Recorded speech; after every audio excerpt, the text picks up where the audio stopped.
But yeah. Hey, welcome. Howdy, folks. I did one sound test for this, and that is very scary on my own part, but we're gonna go with it. Hopefully we don't sound like burnt ass. Yeah, we were a little loud last go around. Maybe a little too loud. Well, it was probably me and Phil were having to share a mic, so I think we're a little louder than normal because we wanted to make sure we were heard. And apparently that happened. We were heard. We were screaming. It's fine. Sorry about that, folks. Oh, yeah, well, welcome back. We are Lorecast Eternals. Hi, guys. My name is Mitchell. I am Jacob. And I am Phil. Welcome back, y'all. I'm just staring at him, like just chilling on the. How dare you be Wait. on my therapy couch over there? Okay, no, Getting your feet all over my arm over there. taking fat shits on it, God. ripping fat ass. You and your what you claim to be Wrangler jeans, but are actually Levi. I thought they were Wrangler. Sue me. It's not a chase, right? Someone corrected us. It wasn't called a chase. It was called it's called something else. I mean, it's like Chase. A chase. It's Chase. A I don't know. chase. Yeah. I don't know. Or We're a fainting couch, whatever the fuck you want to call it. A fainting couch. Yeah, no, like that's literally what these things used to be called. thing. Yeah. I need to get a That's gossip hilarious. chair. A gossip. Okay, what's a gossip chair? So a gossip chair is where they usually put the phone and you can sit down, write notes, and it's where you gossiped. Oh my god. Like it's the dedicated a- chair for your phone. A dedicated chair of which to spill the tea. Yes. All right. Heard it through the grapevine. That's a pretty good song. Yeah. But yeah, we are doing STDs today. Yeah. Oh, sorry, Slaves of Darkness, Oh, which are just STDs on the Mortal Realms. I thought we were going with physical education. I did all the wrong research. Mitchell. Mitchell's over here like Mitchell. chlamydia is. Mitchell. Yeah. My brother in Christ. You know better. Get thy shit together. Over here talking Mitchell, about. we're in Texas. We don't talk about physical education. We're gonna talk about Archeon's balls. Mitchell's just gonna talk about balls.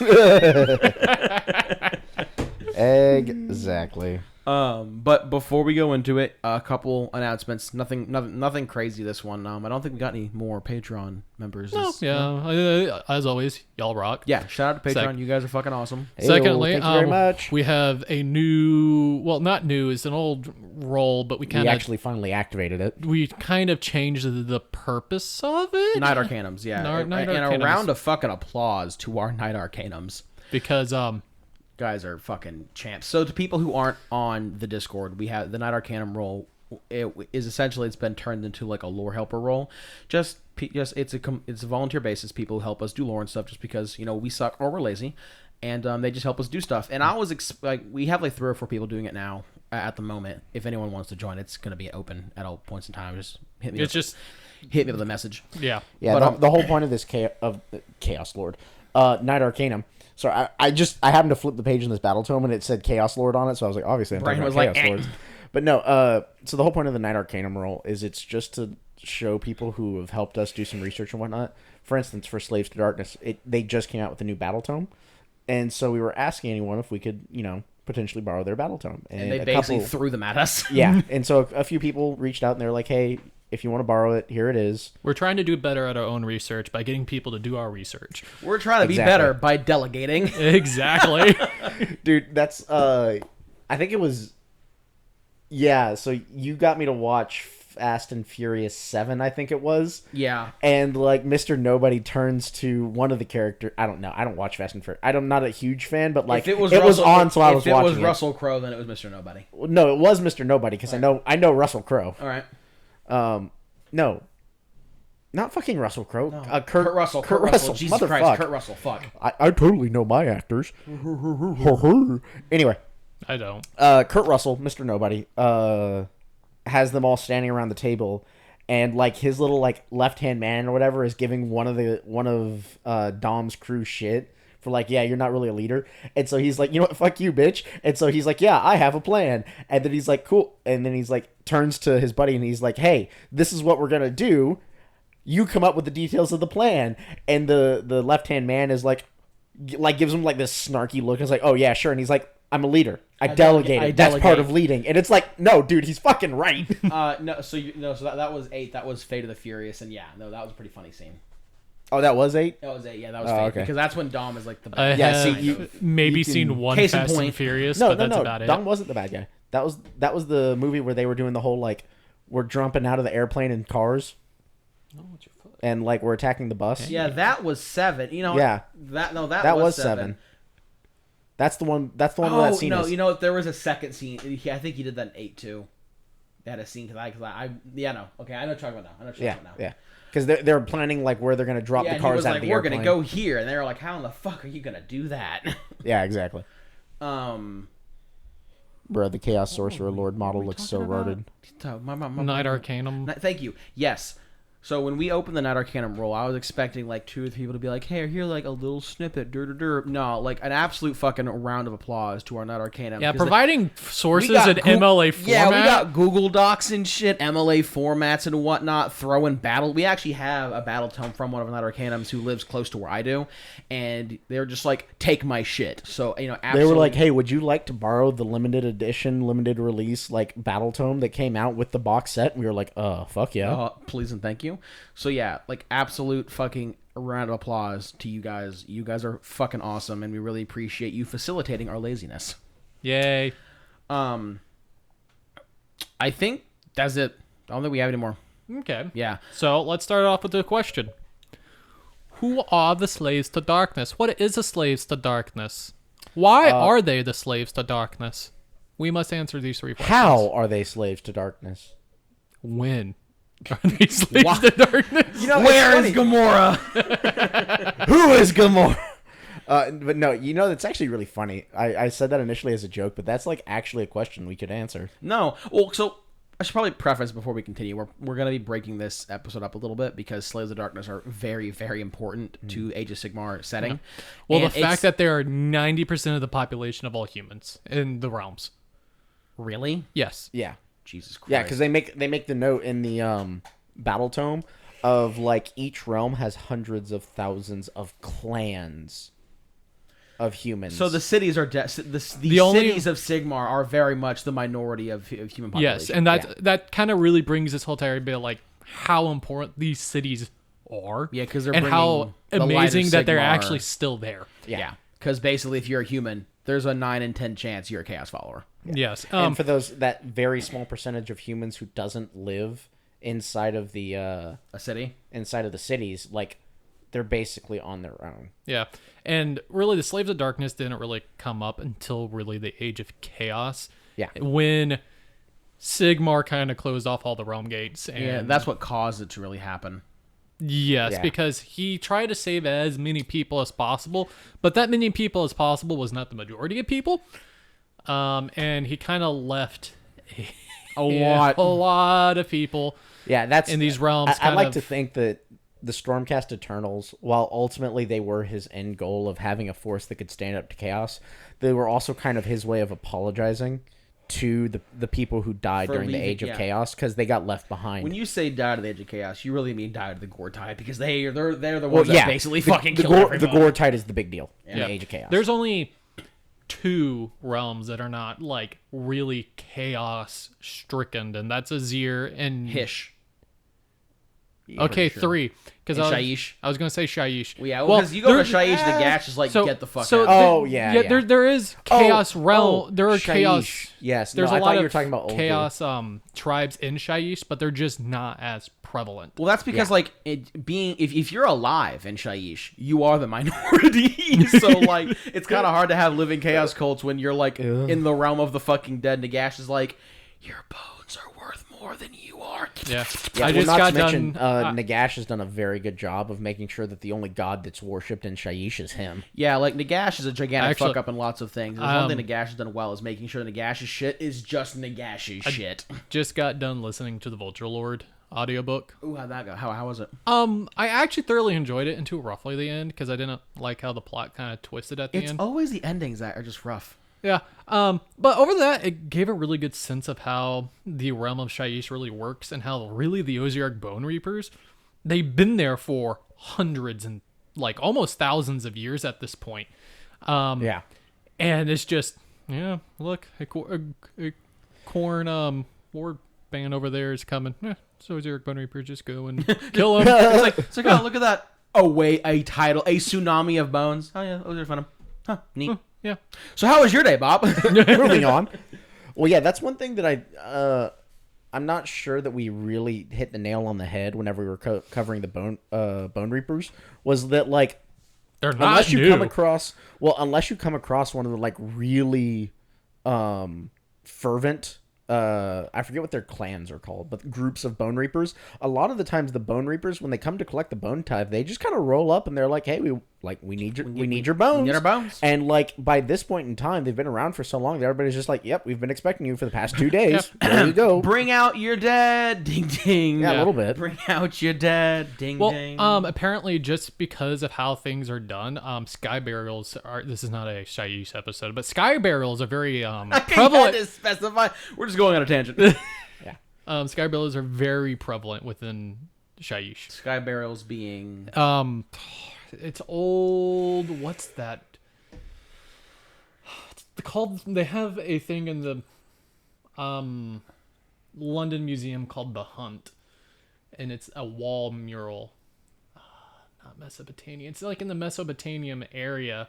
Assyrian. Assyrians were known to have sky burials. Byzantine. And it's just they kind of put them up in a tower and they just throw dead bodies and vultures come in and pick off the meat. Oh yeah, I think I read something about that being like not like Tibetan, but some other like I think an Asian country has burials like that. Well, they'll have bodies be up in the mountains and vultures will come and pick them clean and they'll fuck off and Yeah. Well, I think they do that up in the Himalayas. I think that's a more common practice in the It's Himalayas. kind of difficult to bury things in the mountains. Yeah. Well, hold on. Before we continue, let me finish my thought real fast.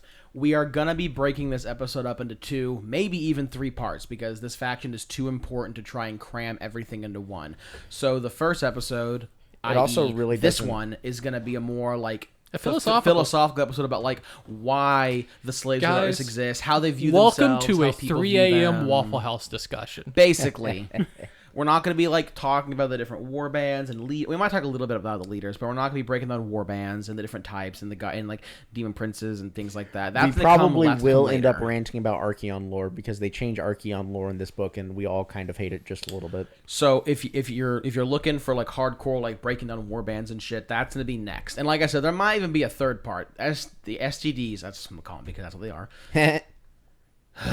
They just don't disappear. They're like herpes. They're just around forever. But they are. I think they're more like HIV or AIDS at that point. The longer they're the worse they get. Actually, yeah, that's pretty fucking accurate. Yeah. And like you can't get rid of them. But they're just too important to the setting to breeze over. Not that we breeze over factions, but like if we're talking about like, a smaller faction or a newer faction, like yeah, I think Edeneth was one we managed to get in one go. Yeah. Like that's something like cool. We have the intro to it, and we do that in one episode, then we can come do a deep dive later. Yeah. But for something as important as this, even just doing kind of a intro to is still going to be multiple parts because there's a lot of basic information to cover, even before we can think about going into super hardcore deep dives and shit. So yeah, we're probably going to be doing STDs. For 1, for 2, maybe even 3 episodes. Do we want to go ahead and just knock out our Archeon rant a little bit? Let's save that for later part of the episode. Can I charge my rant battery a little bit? Yeah. That's to be a big one. Do it. All right. Continuing with your Oziark stuff. Oh no, I'm done. Fucking hold on. You know what? No. I was going to continue with actual like Slaves of Darkness. Hold on. I have this. This is something funny that I think that how I've always kind of seen Oziarks do with the Bone Tithe is you could just imagine like one like little skeleton dude with like a bunch of carts and shit to his left and right. Walk up to the gate. There's a big ass lever and just pulls the lever and his bones fall from the fucking castle walls into the carts and he fucks off and it's like Bone Tithe.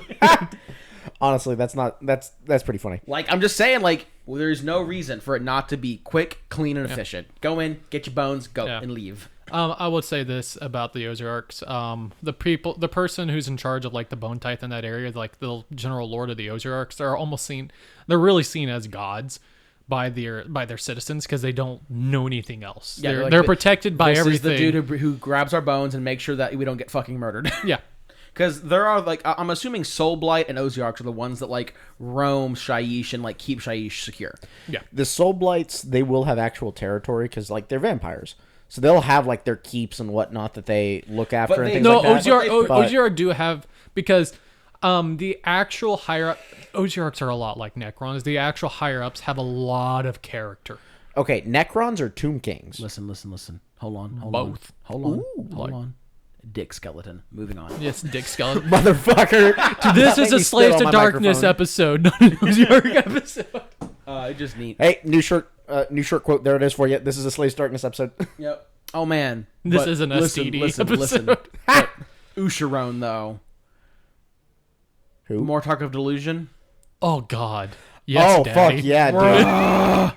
Bruh, you look so we've good. talked That about, man is beefy. we talked about Usharon before, I'm pretty sure, on our Flesh Eater Quotes episode, because he was I like... think we mentioned him, He yeah. was a character who existed, just not in the actual game, but he was a character that Nagash had cursed or something because he Yeah. stood up to him and I yada think- yada. I think and then we he brought him talked- back, and I'm like, Usharon, that sounds familiar. I think we talked about him in our Nagash episode. Maybe, yeah. We should. Or when we were I don't talking think about Nagash. we don't. No, when did we talk about him? How have I not think it brought was out the FEC. idea of doing a Nagash episode? No, I've been actively hoping to avoid it because that's also going to be a big one because like Gorka Morka and Sigmar, Nagash has a fuck ton of lore in the world that is still prevalent. Yeah. Because the whole reason why he's a god is Old World, and explaining how he became a god is basically explaining how he murdered all of the Tomb Kings, which is a race that doesn't fucking exist anymore, but you have to know about it so you know why Nagash is a god, because you have to know why Nagash is a god so you know why he's fucking alive in AOS. Yeah. So Okay. yeah, I've been avoiding Yeah. that because that's a 2 or 3 parter as well. Not to mention, it also that also sets him up for why he murders all of the gods of death in the mortal realms. Oh, that's easy. Nagash is an egotistical prick. Well, no, but like guys, we need to move on. This, yeah. this is a Slaves to Darkness episode.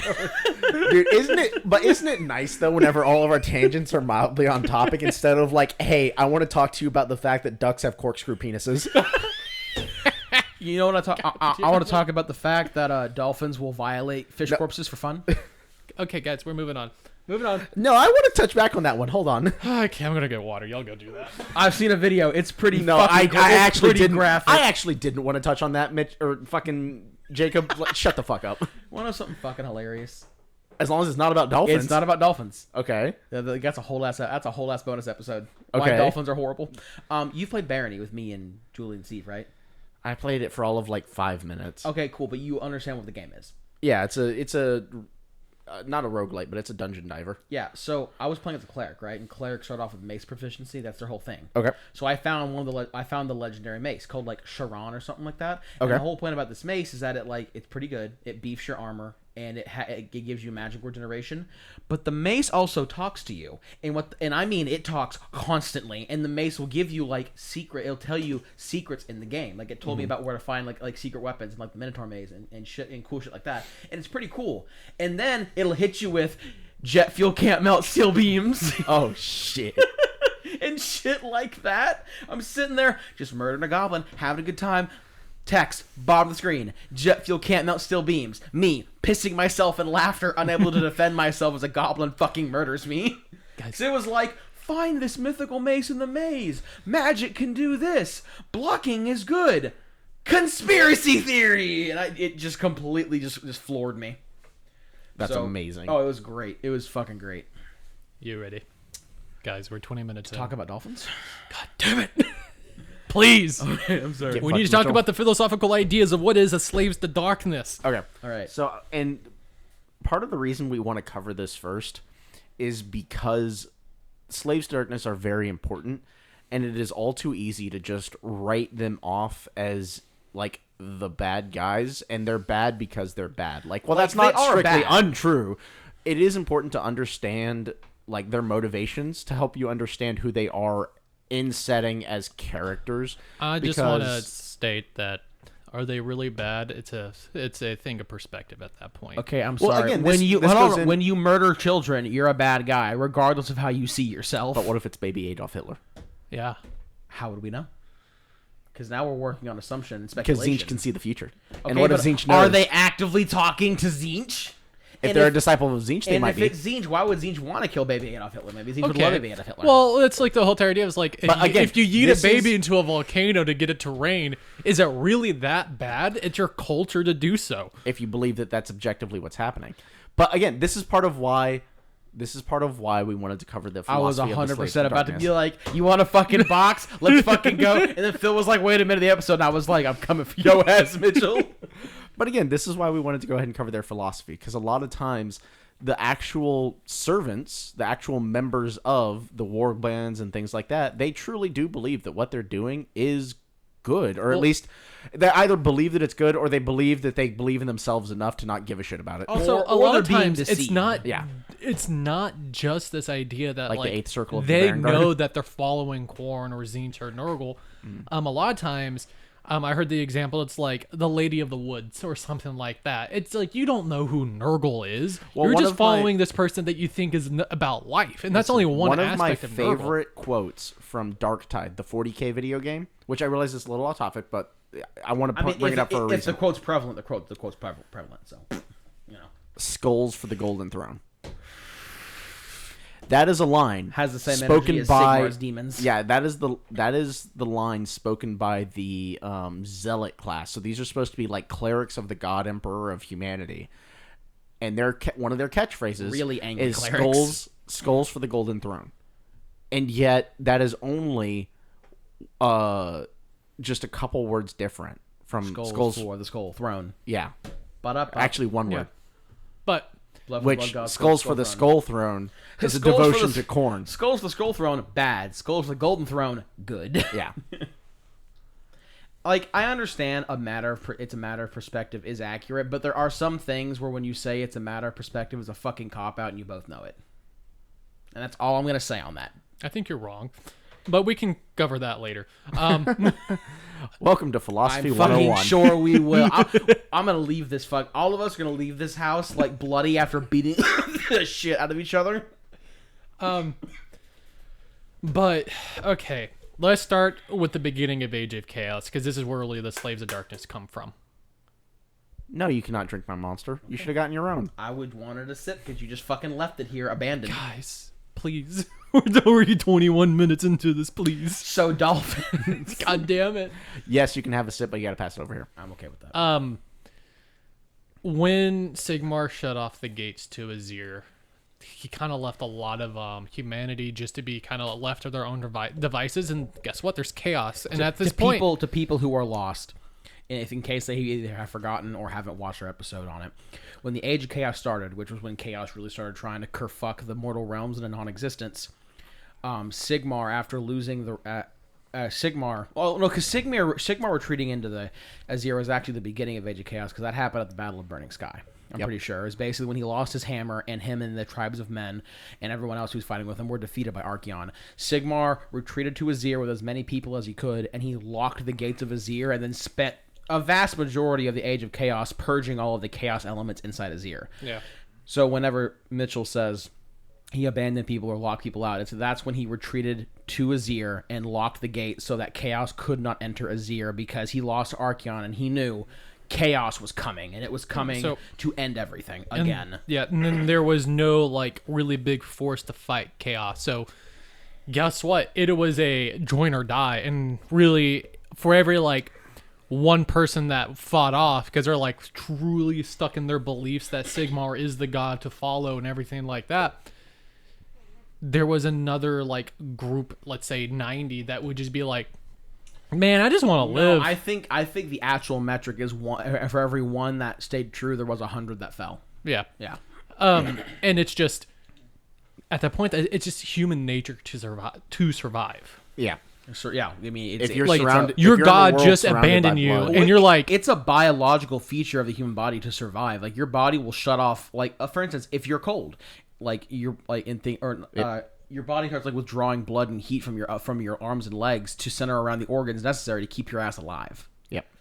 So like it's not just like a philosophical thing; it's a biological need to live. Humans will do Yep. what they have to stay alive, and if that means bowing to a god that likes to So really rape quick. babies, and that's what it means.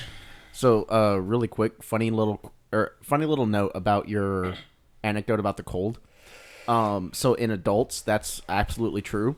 In babies, like infants, it's actually the opposite, because the infant's body recognizes the need for it to maintain as many of its extremities as it can in order to survive, at such a early age. indefensible age, it actually circulates more blood into the extremities, That's pretty cool. so that the baby can keep his extremities. Yeah, adult body's like, if we lose an arm or a leg, so be it. But baby's like, we need all of these fuckers because we are defenseless and we need to be able to be as fast as possible to run from predators. Yeah, we need as much of an advantage as we can get.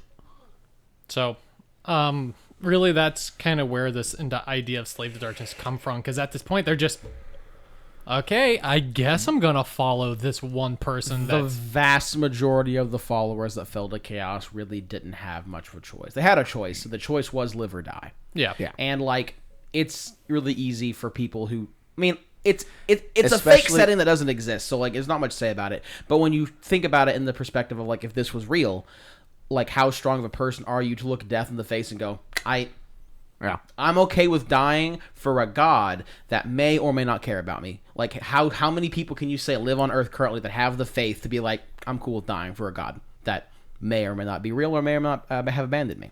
Yeah. From as far as they can tell. No, the fact is that you know the god abandoned you Especially- because you've like there was the cases where the god actually fought with everybody and is no longer there. Yeah. Yeah, so especially if you've heard about the results of the Battle of Burning Skies, like, you know that not only this god that you believe in, not only may he have abandoned you, but you know that he lost. Yeah, it shows that he is fallible. Yeah. And that's a big thing, is knowing that your god is not undefeatable. Yeah. Yeah. Which I'm really, I'm just saying, like, Archeon knew if he got hit with that hammer, he'd fucking die, which is why he shunted that bitch into a portal. I'm just saying. Yeah. Yeah. But Have we actually had an Archeon episode yet? We covered him as part of, like, the major characters. We covered him pretty extensively in one of the Chaos episodes, but I don't think we've had an episode that was... okay, let me rephrase. We have not done an Origins of Archeon episode like we have for Sigmar. I know that for a fact. Yeah. Okay, cool. Which would be like... Which would God, have the fact that we've been doing this for so long that I have to actually take a moment to 2 think years. about whether or not we've done this is, like, kind of crazy. We're in year 3, technically. God damn. Well, that's fucking wild. Moving Wild, on. isn't it? Yeah. So now you have this entire age of chaos where people are just like becoming these war bands and the chaos is kind of running rampant. You have Khorne, the Gore Tide, Nurgle, and the Realm of Life. You don't have Slaanesh. You do not have But you do Slaanesh. have Slaanesh's greater demons. Yes. I mean, like, you don't have Slaanesh, but, like... You have Slaanesh enough to know, like, what Slaanesh... You have budget like, Slaanesh. You look directly at Sigvald and you're like, yeah, I know what Slaanesh is about. Yeah. Yeah. You know, so... That. I forget. Is he technically a demon prince? No, he's technically a human.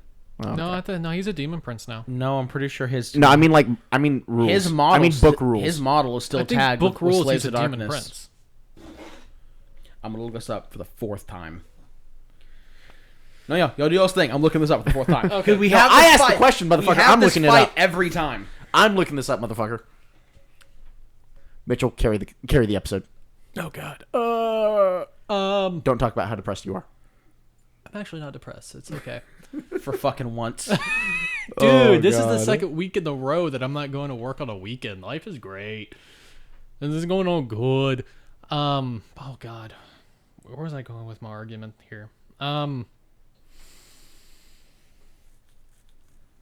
Guys, I'm struggling. Please help. I have him right here. Hold on. Okay.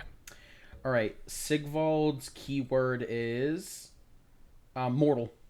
Chaos, Hedonites, and Slaanesh. Mortal, Slaanesh, hero, Sigvald. Damn it. He is still immortal. Mortal with horns. Yeah, definitely a mortal. I mean, Okay, he can be mutations mutated. can be pretty Yeah, extreme. he can be yeah. mutated. Oh, okay, fair point. Because Tzeentch is the one who's known for mutations, but Slaanesh also does do the mutation. It's just that whereas Tzeentch is usually about like random mutations, Slaanesh is usually about mutations with a purpose. Well, yeah. So like Khorne mutations are normally like bull horns and cloven hooves. Nurgle's mutation are normally like deer antlers. I think he's big about deer antlers and like being disgusting. And Slaanesh flies. is- and flies. Yes. Being bloated. Yeah, bloated. Slaanesh's mutations tend to be like crab claws, Fuck.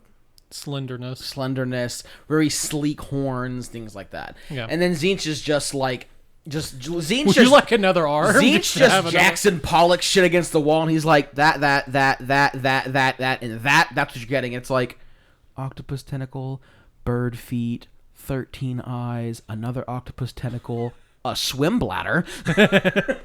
So Let's go. yeah, like fish gills. What the fuck? Like yeah, no, that's Tzeentch's shtick. But gotta change. There you go. Yeah. So yeah. That's really how the Slaves to Darkness kind of began. Well, that was how they came to be. Like I think the most populous faction in existence. Because did you say like 90% of all humans are slaves to darkness? Yes. Like, That is a terrifying metric. you don't really think about that when you play the game or like actually like read the lore, listen to the books, because the reason is because when you think of chaos, you think of the big beefy chaos knights or the named characters. You don't think of the millions of cultists or just normal ass barbarians. and And that's what the majority of again, STDs are. a lot of them are not like hardcore worshippers of like Tzeentch. A lot of them, or they don't even know the god's names. Half of them don't even know they're worshiping chaos. They're just like, ah, yes, the god of hope. Yeah. And they're like, yeah, we're That's Nurgle. we're a barbarian. No, it's I Tzeentch. gotta hope would be Tzeentch. Yeah, it's like we're a barbarian horde that lives in, I don't know, fucking Akshi, and like we live a simplistic life, and we have to raid and is maraud a word?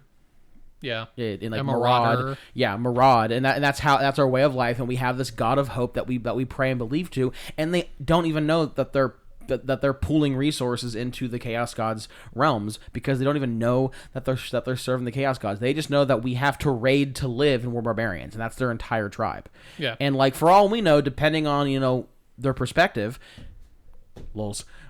If they were to see what they're actually worshiping, they might not even want to. They might be like, "Oh, that's our god of hope." Fuck that. You never know. Like they don't even they just don't know. And that's a big part of it. Is I don't know, is subterfuge, I guess, is the Chaos Gods, the way they get a bunch of worship is just through subterfuge and like people not knowing who they are, right? Stop doing that. I want you to slam your head on the table as hard as possible, man. as fast as possible. Mitchell done fucked up. I have 2 vapes now. God damn it. Sorry, I'm intentionally making Mitchell want to hit me with a baseball bat. Do it. I got a whole lot of golf clubs over there. Do it. And And a couple hockey guns. sticks. I'm about to get shot. But yeah, that's the origins of Slaves to Darkness, and it's just important to point out because, like Mitchell said, you really don't know. They never really talk about just how truly widespread and numerous. If I remember, I think Akshi is like the biggest realm that has the Slaves of Darkness because that's where like a bunch of the really fucked up Age of Chaos shit happened. But they're fucking everywhere. Oxy and Shimon. Shimon, yeah. Yeah. Well, Shimon is pretty heavily claimed by Tzeentch in his demons, Yes. I thought. Like, I thought Akshi was a lot more mortal based, where Shimon is like, no, here be fucking demons. No, there's a lot of mortals in Shimon as well. It's just a lot of it is Tzeentch based. Oxy is going to be Khorne based. You God have damn.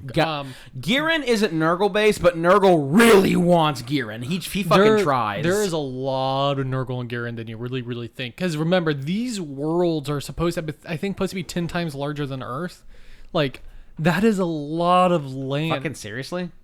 Something like that. They're larger than what Earth That is. massive. And they're flat. I just know that, like, unlike Akshi, Giran didn't get fully conquered by Nurgle. It almost did, but it didn't quite. Like, Akshi was fully owned by Khorne, and Shimon was fully owned by Tzeentch. Nurgle didn't quite get all of Giran, if I remember correctly, because although Alarielle did have some issues, and she took that gigantic nap, Nurgle didn't quite get all of Giran before the Stormcast were like, get the fuck out, and they woke Alarielle back up. Yeah. So yeah, Giran was a little better, but not by much. And then Slaanesh didn't have any territory because They're just Slaaneshi cults. There's pleasure cults, stuff like that. Slaanesh is still locked in the Elven BDSM dungeon. Yeah. Hey, So I mean, I guess if Slaanesh was to have a realm, what would it be? I don't think it'd be Olgu because Akshi is very Khorne-esque, even without being owned by Khorne. It's very battle intensive, heat, fire, anger. Akshi Honestly, naturally stokes the fires of rage. Giran is kind of like it would the good version probably of Nurgle. have to be Hish or Olgu. It's Hish specifically Okay. because Slaanesh fucking hates the How elves. about I bring this up argument? Are you biting the No, microphone? I am not. Fuck off. Grr. Gur? I honestly want to say Gur because there's such a culture in Gur just to have the pleasure of fighting. Kind of flip that. flip that orc shit on back at I him. mean, And they got a lot better. Like, a lot of the mortals there are okay, how about this? a lot about trying to perfect their craft of fighting. If Sigmar never actually purged it properly, what do you think about Azir? Just kind of like the decadence hidden underneath the civilization. Honestly, if see, the issue is that Slaanesh is weird. Is because I mean, amen to like, that. It's like how whenever we were first talking about Slaanesh is known for pleasure and pain and BDSM and sex and drugs and rock and roll and all that Slaanesh bullshit. covers a very wide Well, range. But Not- Slaanesh covers a very wide range of things that span for. Actually, no, I take that back. If Hish was going to be anything, it'd be Tzeentch yeah, because of all the knowledge that's contained there. But anyway, Slaanesh also covers perfection and the desire to excel. Well, that's pretty elven because And elves live except that much we're talking longer about lives. realms, not people and cultures. Well, I mean, okay, I mean, fair, but like if I think Slaanesh has always been so heavily tied to fucking over high elves. Yeah, you're that, not wrong. like. Unlike the other three, which are more tied to what the realm brings, I think Slaanesh would have to target the people. How about- And Slaanesh fucking hates high elves. Yeah, because I- Slaanesh doesn't really survive without the existence of conscious So, you thought need to to have desire. conscious thought to be Because perfect, really, what but, like, Slaanesh is rage driven exists in by, all things. really what Slaanesh is driven by, is desire. yeah. And desire is not a passive state of being. Like- So there's this statement that the other three chaos gods are actually fearful of Slaanesh, and they have to keep this in the back of their mind about how the chaos gods are actually empowering Slaanesh because they have this desire. Like, Khorne has this desire just to have more fights, more blood. It's because technically Slaanesh can draw power off of the things that the other three are wholly dedicated to. Because Yeah, you have a desire to be. perfect So that thing. Slaanesh is just could be all the realms.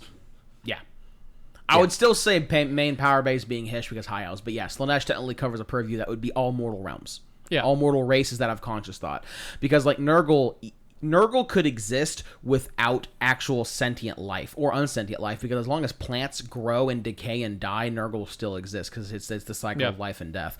As long as there's like, sentient animals that have no like If there's no humans, there just got to be a whole lot of dolphins out there. a whole lot of dolphins. Oh my But god! like Khorne technically could live off of anything that can experience agitation or anger, and like animals can be angry. Yeah. I guess Tzeentch could technically just live off the ever changing nature of like nature. I guess like Yeah. how seasons change and yeah, that's why how Kimon creatures gradually evolve. That's that why could sustain Kimon would be- Tzeentch. Shimon Shimon. would be really good for Tzeentch. Would be because of the changing nature of metal Shimon. and shit and yada yada. Well, just how weird it is, and how much magic impacts the environment of Shimon.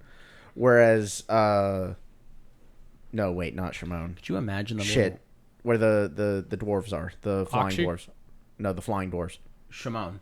That is Shimon. That is yeah, Shimon. Yeah, Yeah. that's Wait, which one's the fire one then? Akshi. Akshi. Akshi. Yeah. Fuck, I always get those two. The mixed up. fire one they're on all- Fire because they're both Slayer dwarves. is- Okay, they're actually all everywhere, but they're more prevalent in Akshi Yeah. for the Fire Slayers. Yeah, and then I guess like the Caradons don't really have any main power base where they stay because they. Oh, no, they fly have a power around. base. It's just in the They sky. fly around, but the Caradons predominantly- came from Shimon. Yeah.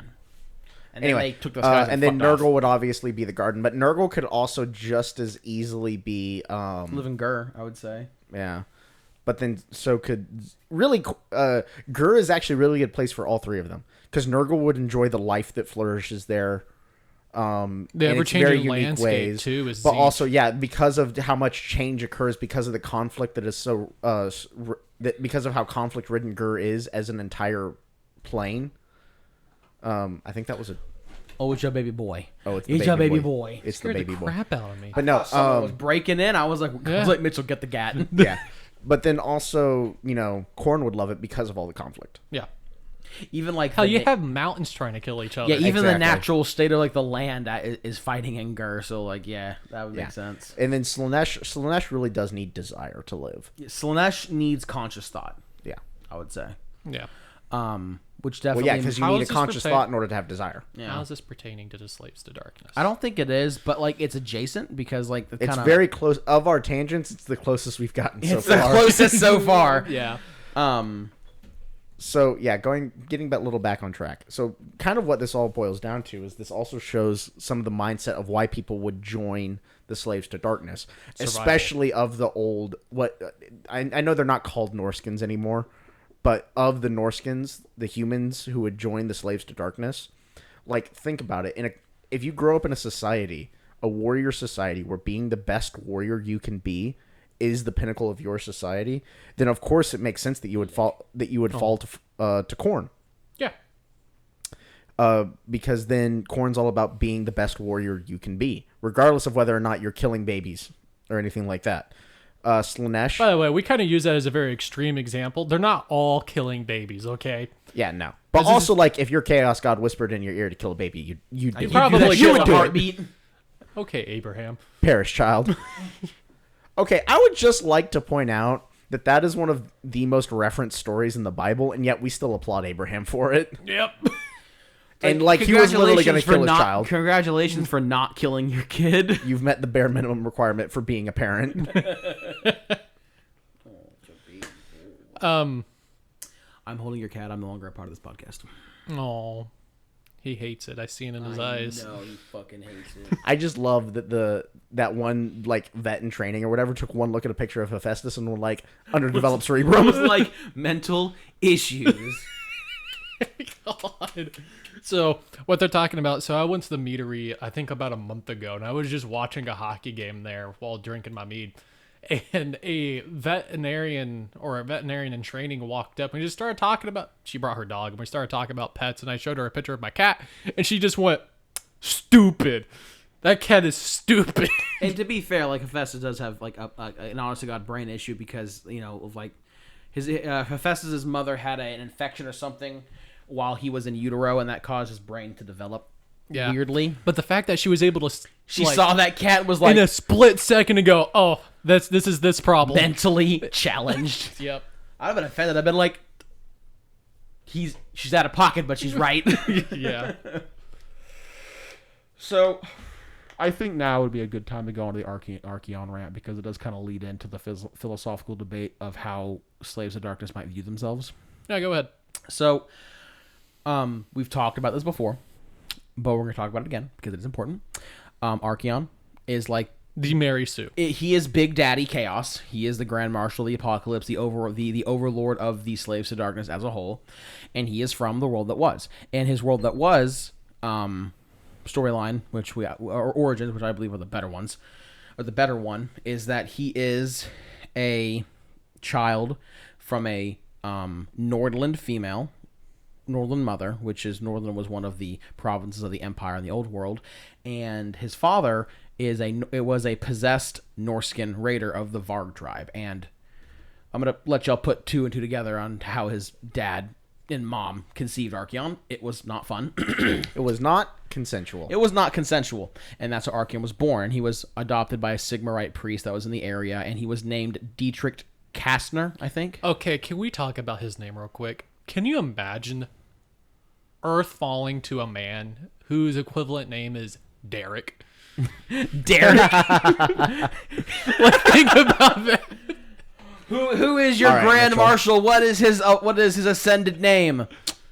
Dick. Jim. Richard. Kyle. Richard Moore. Like, On his dog tag, it just says more dick.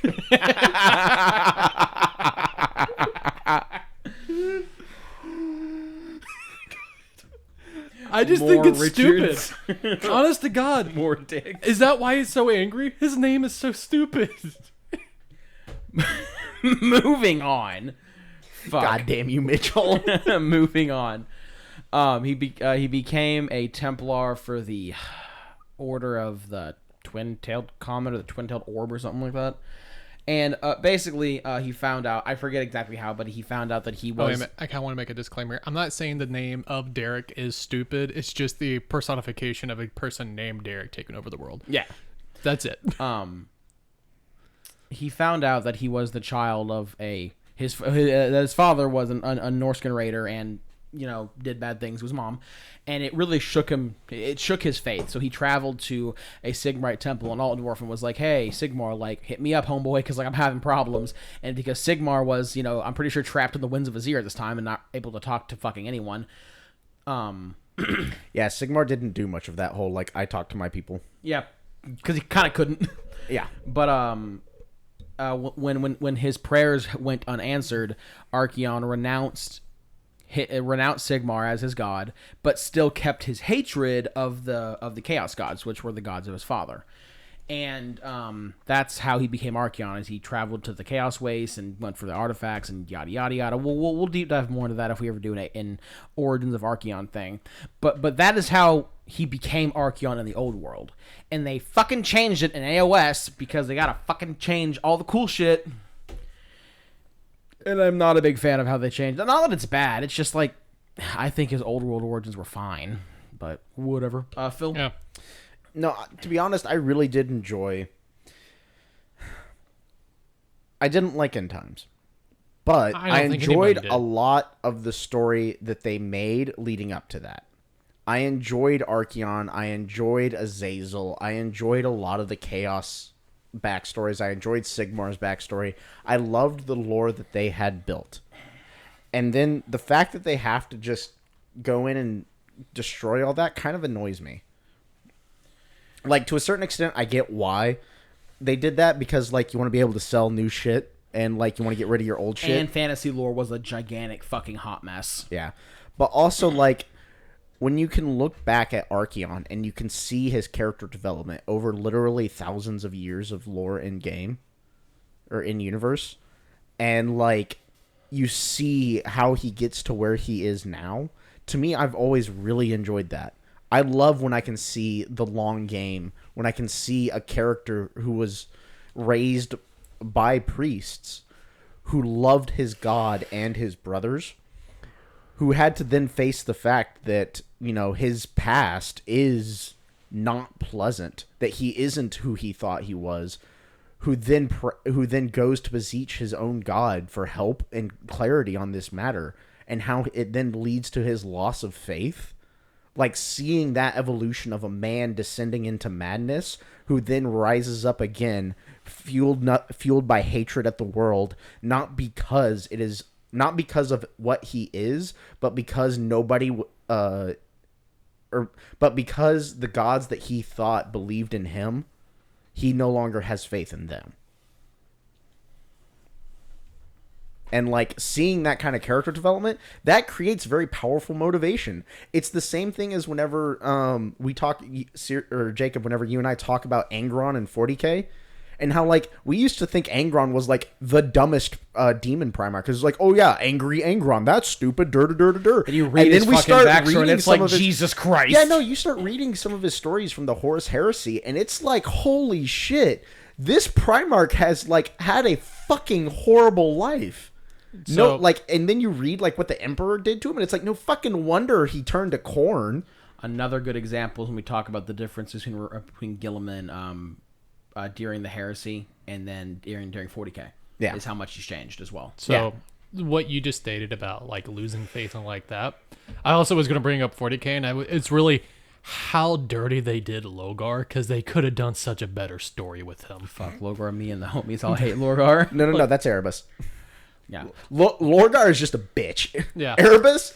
Fuck Erebus. Like how Mitchell keeps trying to be like, Lorgar's not here, Primarch at me, and they're like, no, fuck Lorgar. Yeah. Yeah, No. Logar okay, is no, absolutely awfully written. I will give you this.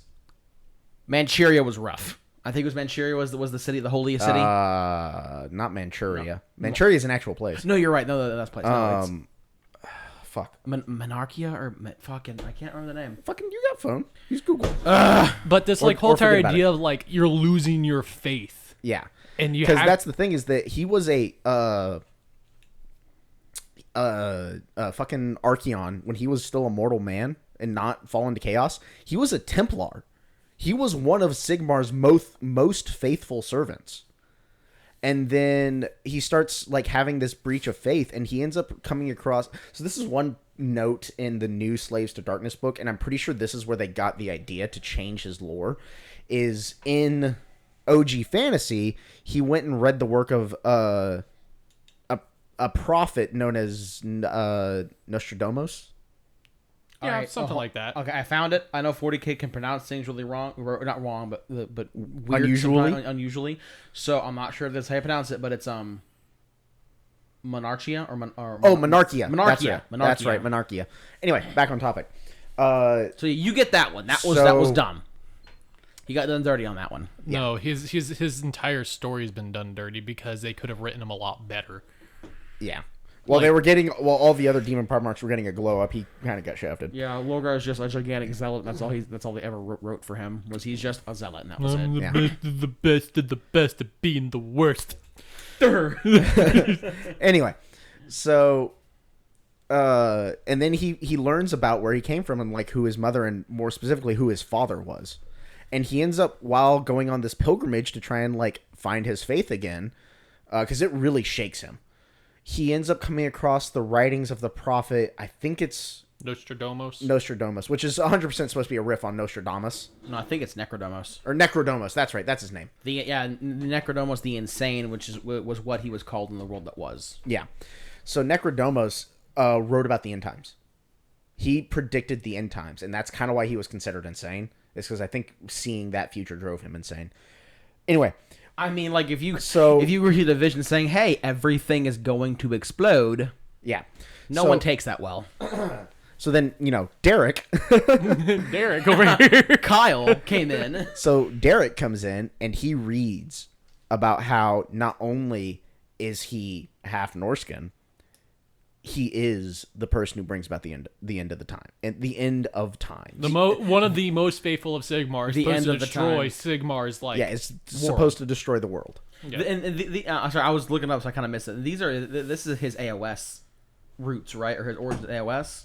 No, these are his fantasy roots. Oh, okay, we're still doing fantasy. Yeah, Gotcha. but that's where he starts, and like they changed it to just in the world that was, he was a Templar, but then he came across the writings of the prophet Necrodomos, and then he discovered the truth about Sigmar and discovered the true names of the Chaos Gods, and it's really- like, well, the true names of the Chaos Gods are fucking like Tzeentch and Slaanesh and shit like that. So like, don't make a big fucking deal out And of the it. true name of Sigmar is, drumroll please, Sigmar. Yeah, exactly. Sigmar Umbrogan. Yeah, Dun-dun-dun. and it's like they discovered the true nature of Sigmar. It's that was the whole thing about Sigmar, was that he was a mortal man who became a god. He's just like fucking- that is the truth about Like, him. okay, I guess Talos from Skyrim would be a ripoff of him, technically. Kind of a little Man bit, becomes a god. kind of. Yeah. It's similar origin Fantasy stories. came first, I think, right? It doesn't matter. It's similar origin stories. Yeah. But the point is that in the new book, they make it sound like this big deal that he discovered the true name of the Chaos Gods. Okay, the important thing to note is that in Warhammer, and this goes for both 40K and Age of Sigmar, This when is they what, talk this is about what, like, a made true my, name, made my eyes go red a little when bit. they talk about a true name, what they're really referring to is the true name of a demon, because demons hide their true names. Because if you know the true name of a demon, you can control that demon. So, for instance, Scarbrand's name is not actually Scarbrand. Scarbrand is what he's called, like, colloquially, but colloquially, thank you, but not like that's not his actual name. yeah, because to know his actual name gives you control over them. The Chaos Gods, they don't have fucking true names. They have like the As names that far they're called. as we're aware, Yeah, they have like the names that they're called. Because guess what? You can't fucking use a god's true name. Like that's not how that works. yeah. When I first read it, I read it and it gave me whiplash. I didn't think very far into it, but I first read that and I was like, he learned the true names of the Chaos Gods. The things that give you power over demons if you know them. So he knows their true name. Really. Fucking really. But then Yeah. it was like, wait a minute. And I was like, no, that's probably right. But for a second, I was like, fucking Yeah, and so what I said was what they probably mean by that is that he learned Tzeentch and Slaanesh, and because a lot of times Chaos Gods are referred to as by not synonyms, Pseudonyms? pseudonyms. Thank you. They're referred to by pseudonyms. It's not their actual name. So learning the actual name of Slaanesh is like actually kind of a big deal, because usually you don't learn the true name of Slaanesh until you are deep in the cult. You are lost in the sauce by that point. Yeah. So by that point, it doesn't matter that if you realize you're actually worshiping a Chaos God, because like you're already gone. At this point, you've already done some shit, and it doesn't really matter anymore. Yeah. But then the fact that they were like, oh yeah, and they learned the true, and he learned the true, oh shit, what did I say? like the true origins of Sigmar or whatever. And it's like that's the whole reason they worship him as a god. He was a dude, and then he wasn't a dude, and then because he was a god, and that's basically it. Yeah, and that's like kind of the whole point of why people worship Sigmar as a god is because he was a mortal man who did so much that people started worshiping him as a god because they believed that no mortal man could achieve what he had done. And so like, but it's always been kind of a thing that he was a mortal man. We read the books. Yeah.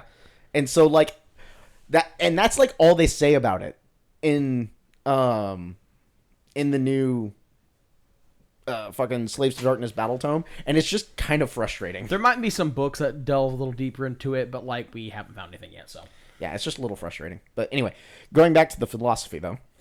yeah, and that's the really important thing about Archeon is because I don't know if this survived into AOS, but I do know in Fantasy, he fucking hated Sigmar and he fucking hated the Chaos Gods. But he was very much like, this is my destiny, so I have to follow. He was resigned to his fate.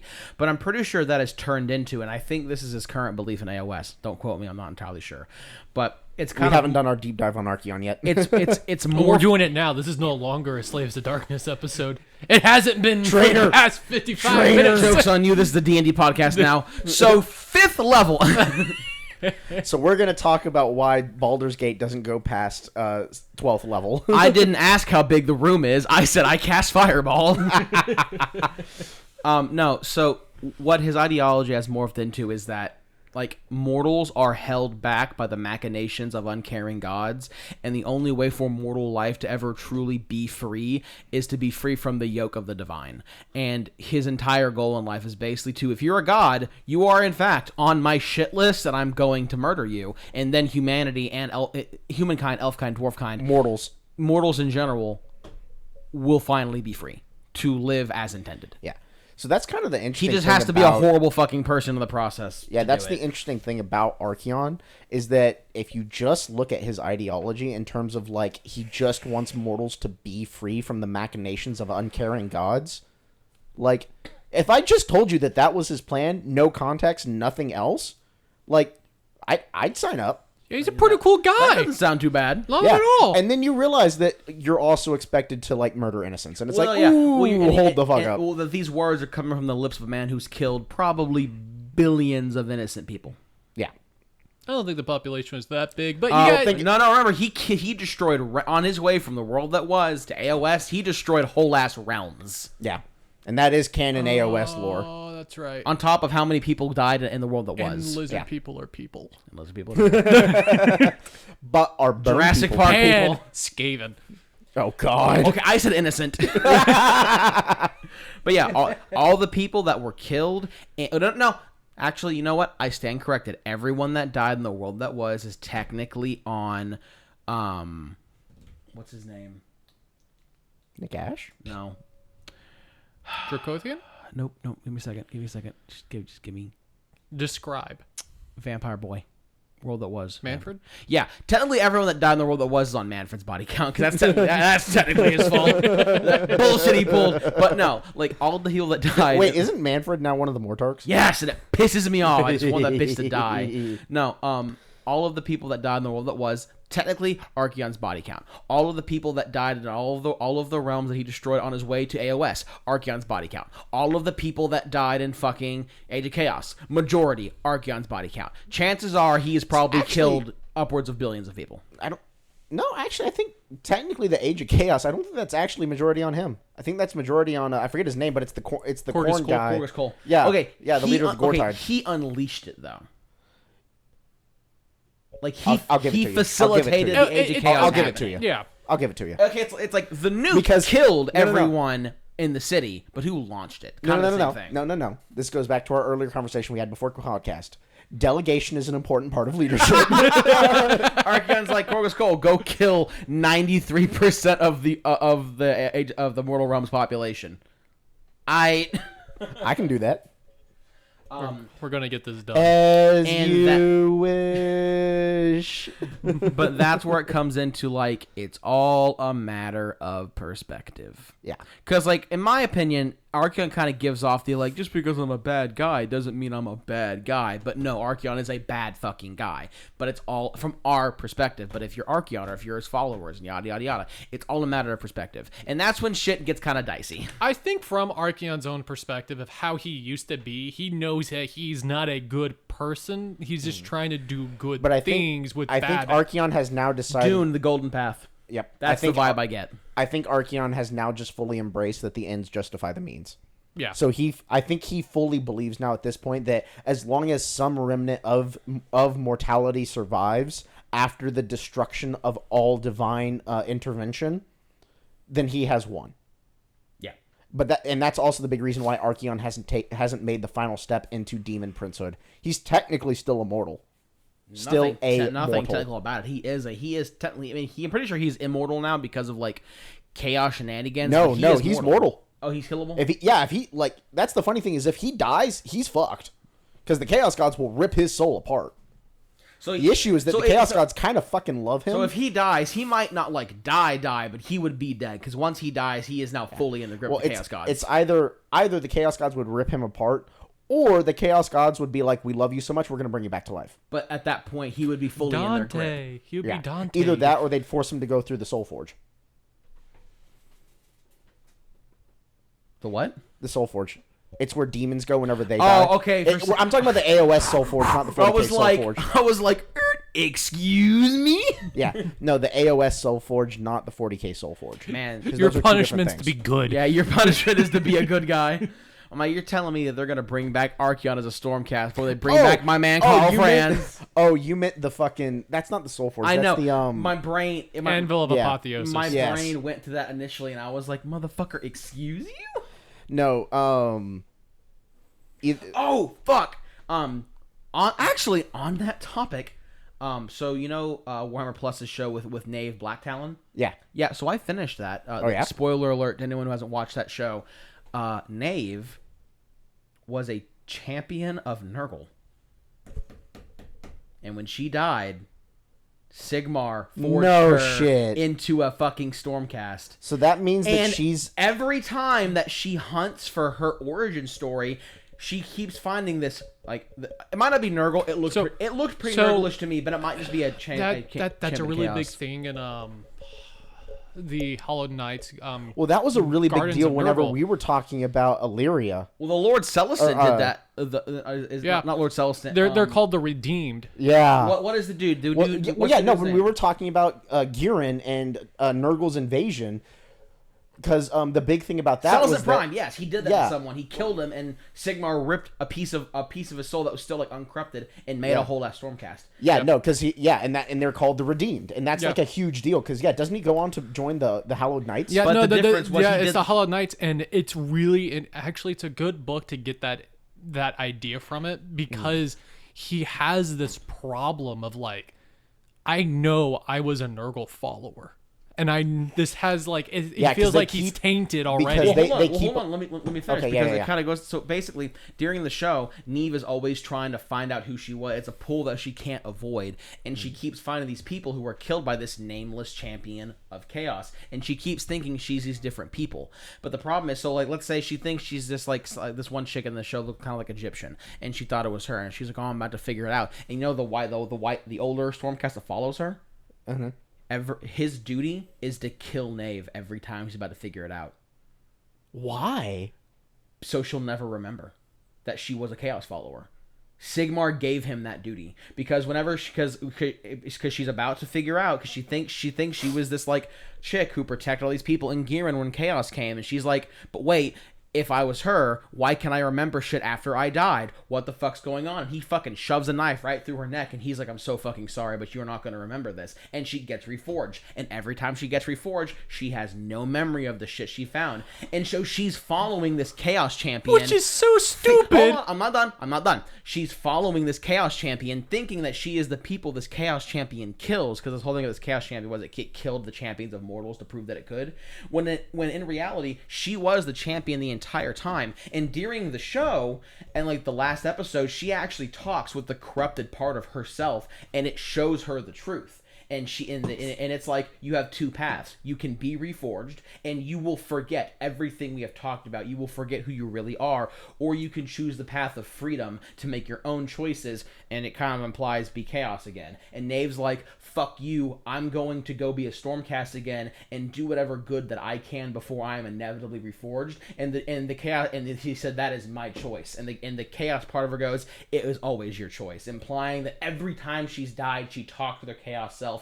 And every time she learns the truth, she still chooses to be a Stormcast and forget everything all over again, because she's like, the good that I will do in search of who I am being a Stormcast is worth more than me truly knowing who I am as a Chaos follower. Okay. So I have some comments. I do too.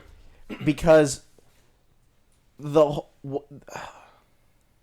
whole point of the Redeemed is that Sigmar likes to kind of drag these people out and show them off to a certain extent, because not only does it bolster the morale of his own forces, It also shows that chaos does not have a permanent grip on your soul.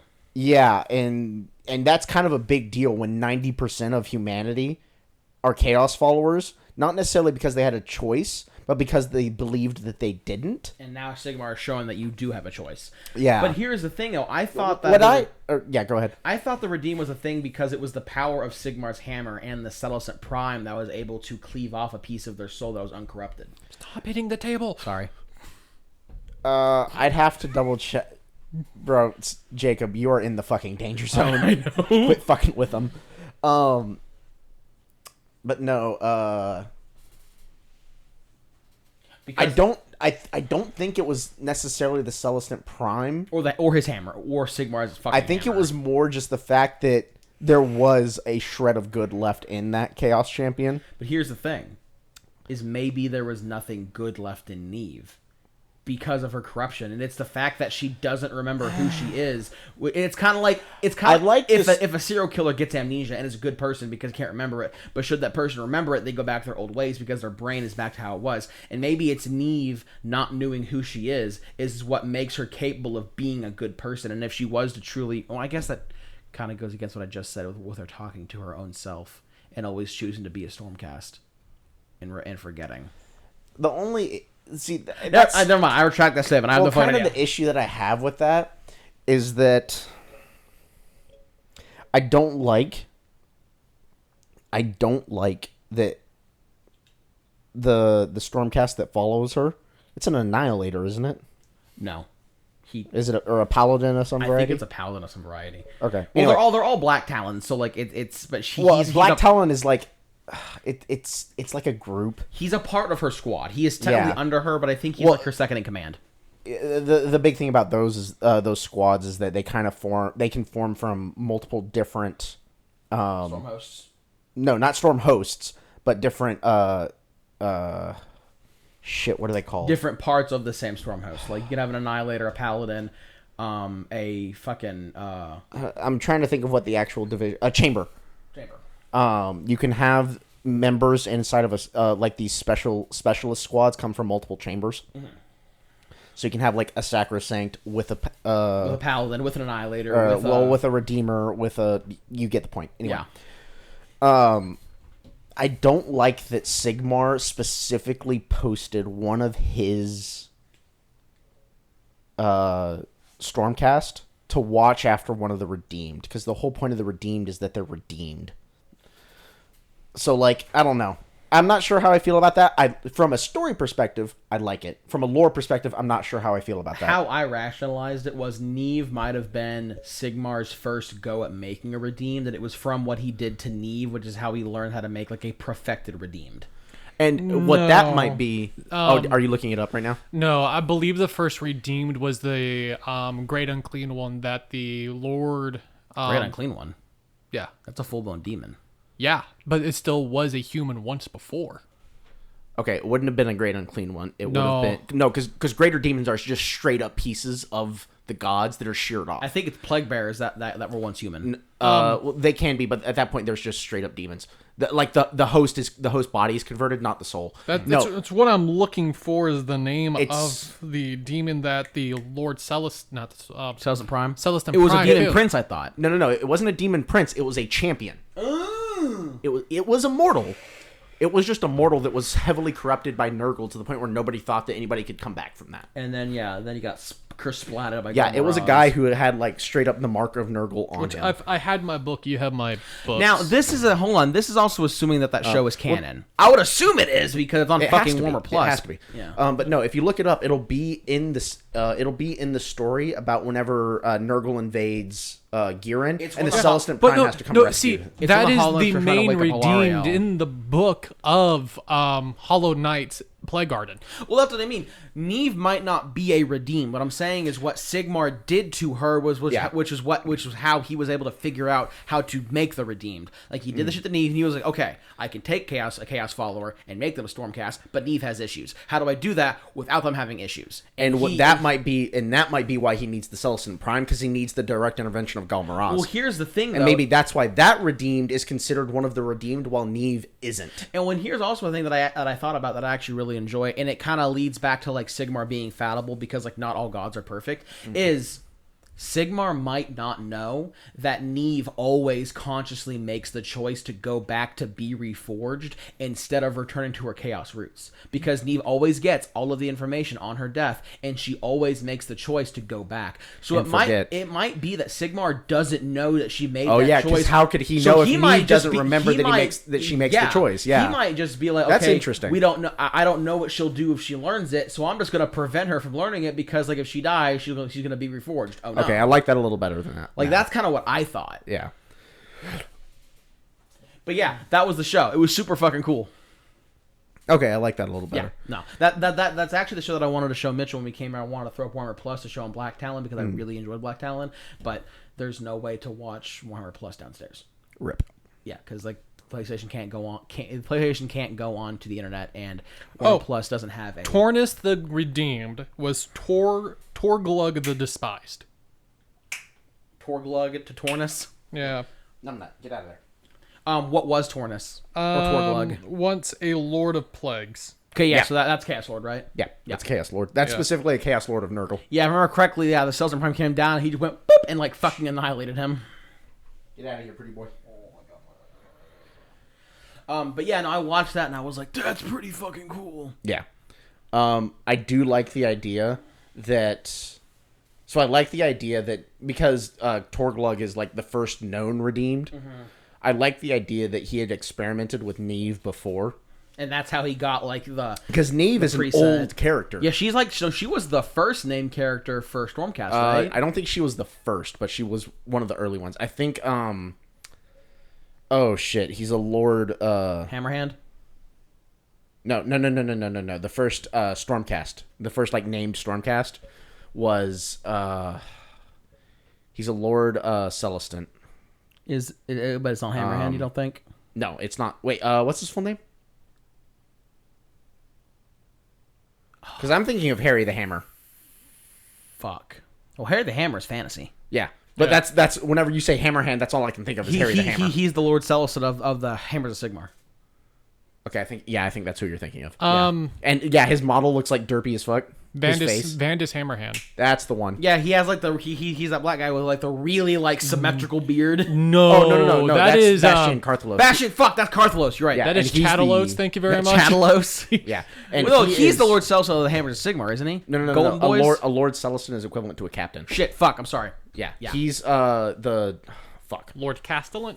No, Castellan is a sidestep equivalent to a captain. Celestin. By the way, this is a great Slaves of Darkness episode. Lord, I think he's just called like Lord Commander. They have the STDs have their hands in everything. Well, also like we're talking about their philosophy. So part of it, understanding their philosophy and why they think the way they is understanding the setting. So like,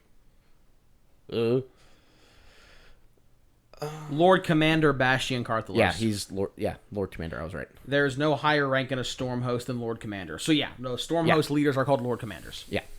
What a Chad. Told And then told there's- Sigmar to forge me into a storm. Oh yeah, he might be the only Stormcast that didn't have to die to become a Stormcast because Bash and Karthlos fought at the Battle of Burning Sky, and he got really fucked up but didn't die, and he was with Sigmar when they came back to Azir, and he was like, "Make me golden," and Sigmar was like, "Aight, fam," and that's how that happened. And I he didn't is- actually know that. That's pretty cool. Yeah, no, he didn't die, and like he was really close with Sigmar, and then he was like, "Do the But thing." he was just like a human. Yeah, he was a fucking human. City of Sigmar, 100%. He was That's he was a amazing. leader of a tribe, but he was a very good fighter, and he was close with Sigmar. And he goes in there and he was like, "Do the thing," and Sigmar was like, "I'm doing the thing, even though you're not quite dead yet." That's Which is amazing. it's also good to see why Karthlos might be a little weird and like stronger than most or whatever the fuck is because his forging was unique as well. Yeah. Well, also like to have to have the fucking hubris to tell Vandus Hammerhand, that's who I'm thinking of. Yeah. Vandus Hammerhand is Gesundheit. Oh see. man, I wonder if he's redeemed too. Vandus 'Cause- Hammerhand's not redeemed. Well, He's no. he's a Lord Celestant. Harold Hammerhand, or Harold. Shit, what is his name? Oh, Vandus Hammond he's a Lord Celestant and the Hammer's a Sigmar. yeah. There you go. Yeah, you were right about that, but no. No. What's Harold's full title from fantasy? a Harold. lot of- Harald Hammerstorm.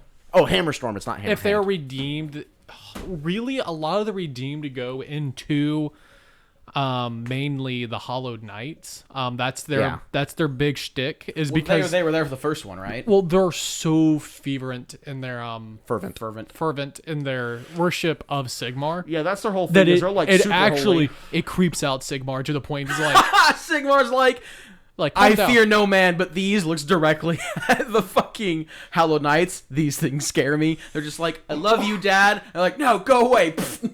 Yeah, that actually. Maybe is pretty that's amazing. why they keep getting the most fucked up missions. Is Sigmar's like, please die, go away. The Hallowed Knights. Our God gives his strongest warriors his greatest challenges. Sigmar in the background. Damn it! I sent them on another suicide mission and they fucking made it out. What the fuck am I gonna do now? I just want you to love me, Dad. Go away. like they're big Hollow Knights they have a really big saying. It's like much is expected to people who are much has given much is something like that. Bro, was that even English? Much is expected of those who have given much, or much have given. Much is expected from those who have been All right, We're gonna Mitchell, we're- if you're gonna keep up, we're with gonna this, get like, back to Slaves of Darkness. I promise. I but this said is things tangent for like heavy. 2 minutes No, in this you're 20 good. minutes. I'm not saying stop. I'm just letting you know, like, go, please. I love the tangents, but like, we'll get back there again. I promise. Yeah. Yeah. Anyway, honestly, I'm what 100% we should looking up probably the go over saying. now. What we should probably go over now is like the actual philosophy behind each of the different Chaos Gods and Chaos Undivided for the mortals. Well, it's actually funny because we hadn't quite finished up with Archeon, but realistically, the point of the entire rant was like Archeon might not see himself as being a bad, horrible, truly evil person because of what his goal is. But if you're the city he's sacking, Yeah. he sure does feel pretty fucking evil to me. Yeah. And Wait, the big thing about that is that the leader of the Slaves to Darkness, like the slave to darkness himself, does not consider himself a slave to darkness. He considers himself to be one of the most free individuals that there is, because he sees himself as being independent of any influence from any of the Chaos Gods. Okay, I know only the faithful is their war cry. I think he's thinking of a quote from a book that a character said. Not No, and they necessarily say it their full- all the time. Oh, okay. Anyway, back on topic to Slaves of Darkness. So, Literally everything. that to a certain extent, that quote from Archeon and like kind of his philosophy can kind of trickle down into the rest of the Slaves to Darkness. Is those who willingly choose, and not just as a survival tactic, but those who willingly choose to follow the Slaves of Darkness, they may not necessarily see themselves as, you know, villains or whatnot. They may see this as the most freedom that they can have in their lives. Whenever they see God, when there are gods who walk among them and can create or destroy basically realms at their wish, like if you're working for an organization that can give you the power to stand up to that, like to a certain extent, that is freedom. Having the power to create your own destiny, to fight back against, you know, the forces that are impeding you, that is to a certain extent freedom. And so that's why some of the groups some people will willingly join chaos, is because they see it not as like the evil that it is, but as the freedom it offers.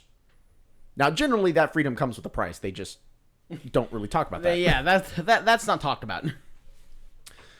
For people who want to join Tzeentch, for instance, or align themselves specifically with Tzeentch, rather, a big point there is that Tzeentch is the changer of ways. And as part of that, he appeals to people who see their world around them as stagnant, as to seeing that there is no way for them to get out of their lives that frankly suck, as it may be.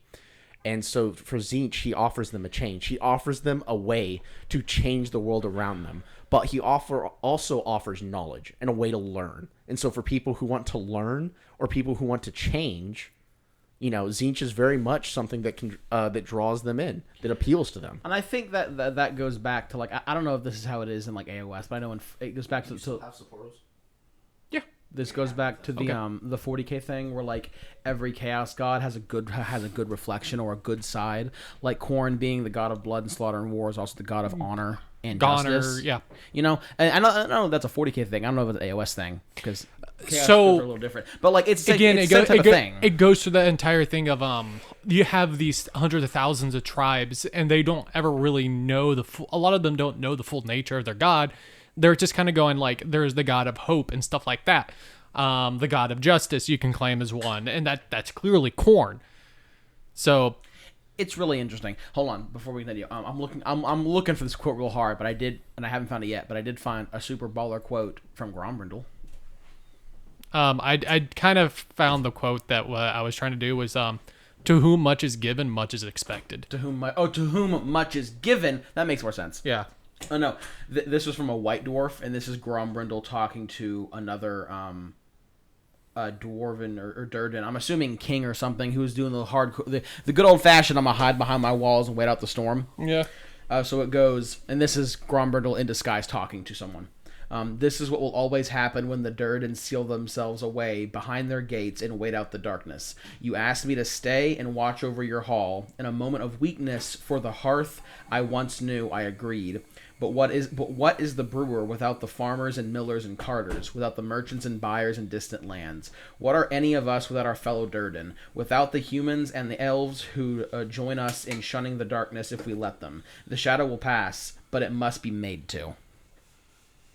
That's pretty nice. It was a pretty good one. Dude, Grombrindle, goat. So the Hollow Knights are full of a lot of good quotes, and another one, which is probably my favorite blessing of when saying goodbye to somebody, was may your efforts take you somewhere worthy. I really like that one. That's too. pretty nice. Real quick. So a lot of times, like as a joke amongst friends, I'll whenever, instead of saying like thank you, I'll say like grazie, which is Italian for thank you. Dude, whenever we went out and got dinner earlier tonight, I unironically said grazie, like out of habit, to the waitress, and I was like, We're in a super what just happened? We're in a super hometown country restaurant getting food and whatnot, and it's this chick, and just like hasn't said but 3 words to us, and Phil's like grazie, and she's just like okay. and leaves. I turned Phil stops for like and just like, did I just do that? Yeah, did I just say that? When I'm buzzed, I sound like I'm from the Midwest. The Midwest. Yes, it's bad. Well, It's so bad. I'm currently attempting to learn Portuguese. For what? Because my mother and my father have been talking about Portugal so much because they like fell in love with it whenever they went over there to go check it out. And now I'm like, oh man, I would like to learn a foreign language. Fuck it. Yeah. Also, apparently Portugal is like super cheap to travel in. Oh, okay. And like they actually really like Americans. Do not speak Spanish to them. They fucking hate Spanish. Just speak backward Asian. It'd be fine. Just speak backward Asian. What the fuck is that? So remember Kurt? Cobain? No, Kirk of Kirk from Discord, who played our Rainbow Six Siege all the time. Oh god, it's been years. Yeah, okay. So he was fluent in Portuguese, and I hopped in and chat one day, and he was speaking Portuguese to his parents, and my reaction was, "What is that backwards Asian you're speaking?" and he just got so angry and just left. I haven't thought of Kurt in fucking years. Oh my god. Motherfucker speaking his language. You're like, what's that gibberish you're speaking? It's like, Did you just fucking It didn't sound like any language I've ever heard going of. to anyone who Portuguese speaks? is like wild. It's like Yeah. anyone who speaks an Asian language and being like, what's "What's that really- moon speak you're doing?" what's It's like, really bro, wild- what the fuck is wrong with you? What's really wild is the difference between Portuguese and Brazilian Portuguese. Yeah. It's like almost two completely different languages. Yeah. But But, like- written, it's almost identical. Like I'm pretty good at trying to like discern languages. Language is weird. But like Portuguese, I literally just heard. Wah, wah, wah, wah, wah, wah, wah, wah. I was like, what is going on? Wah, wah, wah. Bro, that's rough. yeah, no, Accidental like- racism. To give you Yeah. an idea, though, like my mother so fell in love with Portugal, she's now learning Portuguese, Damn. and so that's the other reason I'm trying to give her someone to talk to. You want me to learn Portuguese? I was going to probably learn Dutch because it No. only takes 200. Yeah, right, Mitchell. Here, Mitchell, you can learn Portuguese from me. I won't be able to understand it, but I'll just look at you like, yeah. No, if you want to learn Portuguese, like I'm down. I am down to clown. Oh, You bro, already no. broke my heart. you It's No, fine. Phil, don't give me that you look. harmed him. No, Look what Mitchell, you've done please to this man. stop. No, Look what you. I was trying to be a good friend. Look what you've done to Mitchell this. trying to be Please. supportive. please have some of your beer. Oh no, have some of your beer I'm drinking, please. It'll make you feel better, I promise. Fuck. All right. What a dick. Here. I got you, homie.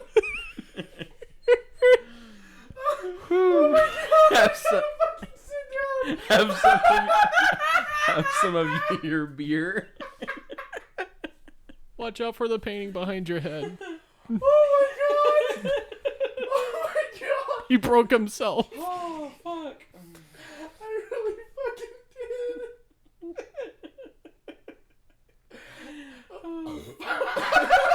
God damn it. Hey, that's your beer. That's my beer. did. Have some of your beer that I'm drinking. Oh my god. Okay. All right, where were we? So much wrong with We you. had just covered Zinch, and now I'm gonna go ahead and move on to Slanesh because I like Slanesh. Okay. Do you want to take a second, get some air, bud? No, I'm good. I'm gonna Let's just fucking rock and I'm roll. gonna get some water. I'll be right back. Okay, so moving on to Slanesh. A big part of Slanesh's appeal is like sex, drugs, and rock and roll. Woohoo! Or who's not down to clown and have a good time and party? Let's go back to the 80s, my dude.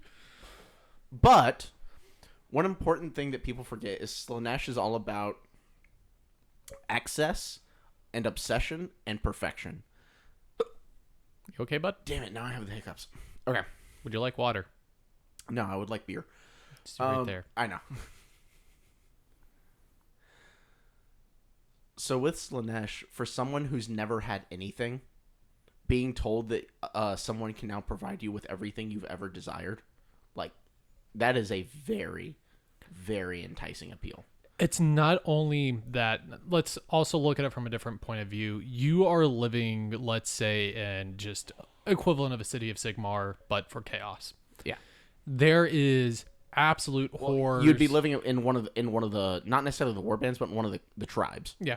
There's So hunter gatherer esque. everything is kind of pretty awful. yeah. And so you're just like, okay, well, Well, it's not necessarily awful, but you're definitely not living in excess. You are living on like kind of the hair. Yeah. Kind of like a hair's breadth away from, destruction or Yeah. starvation or whatever. it's like it's probably also just extreme poverty as well. Yeah, that's like, really more what I was trying to get at. this idea of being able to go and just get like use substances to kind of get away from that, go to the pleasure dens, stuff like that. Well, It's- the other thing about Slanesh is about excess, not just in drugs, Yeah. but also in food. So imagine if you've never had a whole meal in your life, you've never felt full before, and now someone's offering you a full meal whenever you want. yeah. You can now fill your belly at any time. Sounds Just a lot like that spoken one to guy someone- who- that one. Yeah, Slanesh well, follower. that is his whole thing. Yeah. But yeah, someone is now offering you a full belly anytime you want it. They're also offering you pleasure anytime you want it. And the power to make anyone who's ever made you suffer in their own right. Like Hard to say no to. that is a heady sensation. Yeah. To be told that you can now have everything that you've ever desired when you've had nothing. Yeah. It's Hey, always pass the nog. It's very you specifically chose not to go into HEB to grab some eggnog, I'm having like one drink and He on. gave Fuck me off. he gave me some of his monster that you bought. which I bought. It's my beer, my my monster. So gracious. I mean, I can always stick my finger down your throat if you want it back. No. Yeah, that's what I thought. No, I 115% you were going the route of I could always stick my finger in your ass to show you gratitude or something. That's what I thought you were going. They were talking about Slanesh and shit, and I'm like, Phil's about to get weird. I mean, you could also say that an eating disorder is very Slanesh of me. Got to make room for more food. Oh god, that's some Hunger Games shit right there. Yep. Oh man, what? There was another book I was reading recently that had something similar to that. What was it?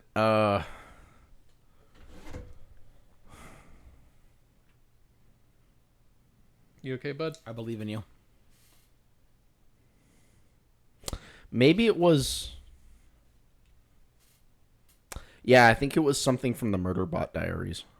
So I just recently finished the most recent book in the series. I think he says something in there that made me think of that. But anyway, I can't think of what it was exactly right now. But that's Slanesh's appeal. Also, another big appeal for Slanesh is like an artist who's always put their heart and their soul into their painting, who's never been respected for their work. Van Gogh energy. Yep. Oh, I was gonna go with Adolf Hitler energy. Knowing Slanesh is probably a little more apt, yeah. Well, hold the fuck up. You're not wrong, but like I don't like it. I'm a little out of line. But he's right. Yeah, you're not wrong. I mean, Hitler was But no, messed it's up like more- all the time. I hate you just a little for See the making man that you see comparison. the way that man jitters during any video that Stop. has him in it. Just stop. Bro, I'm just saying. Space cocaine. Look,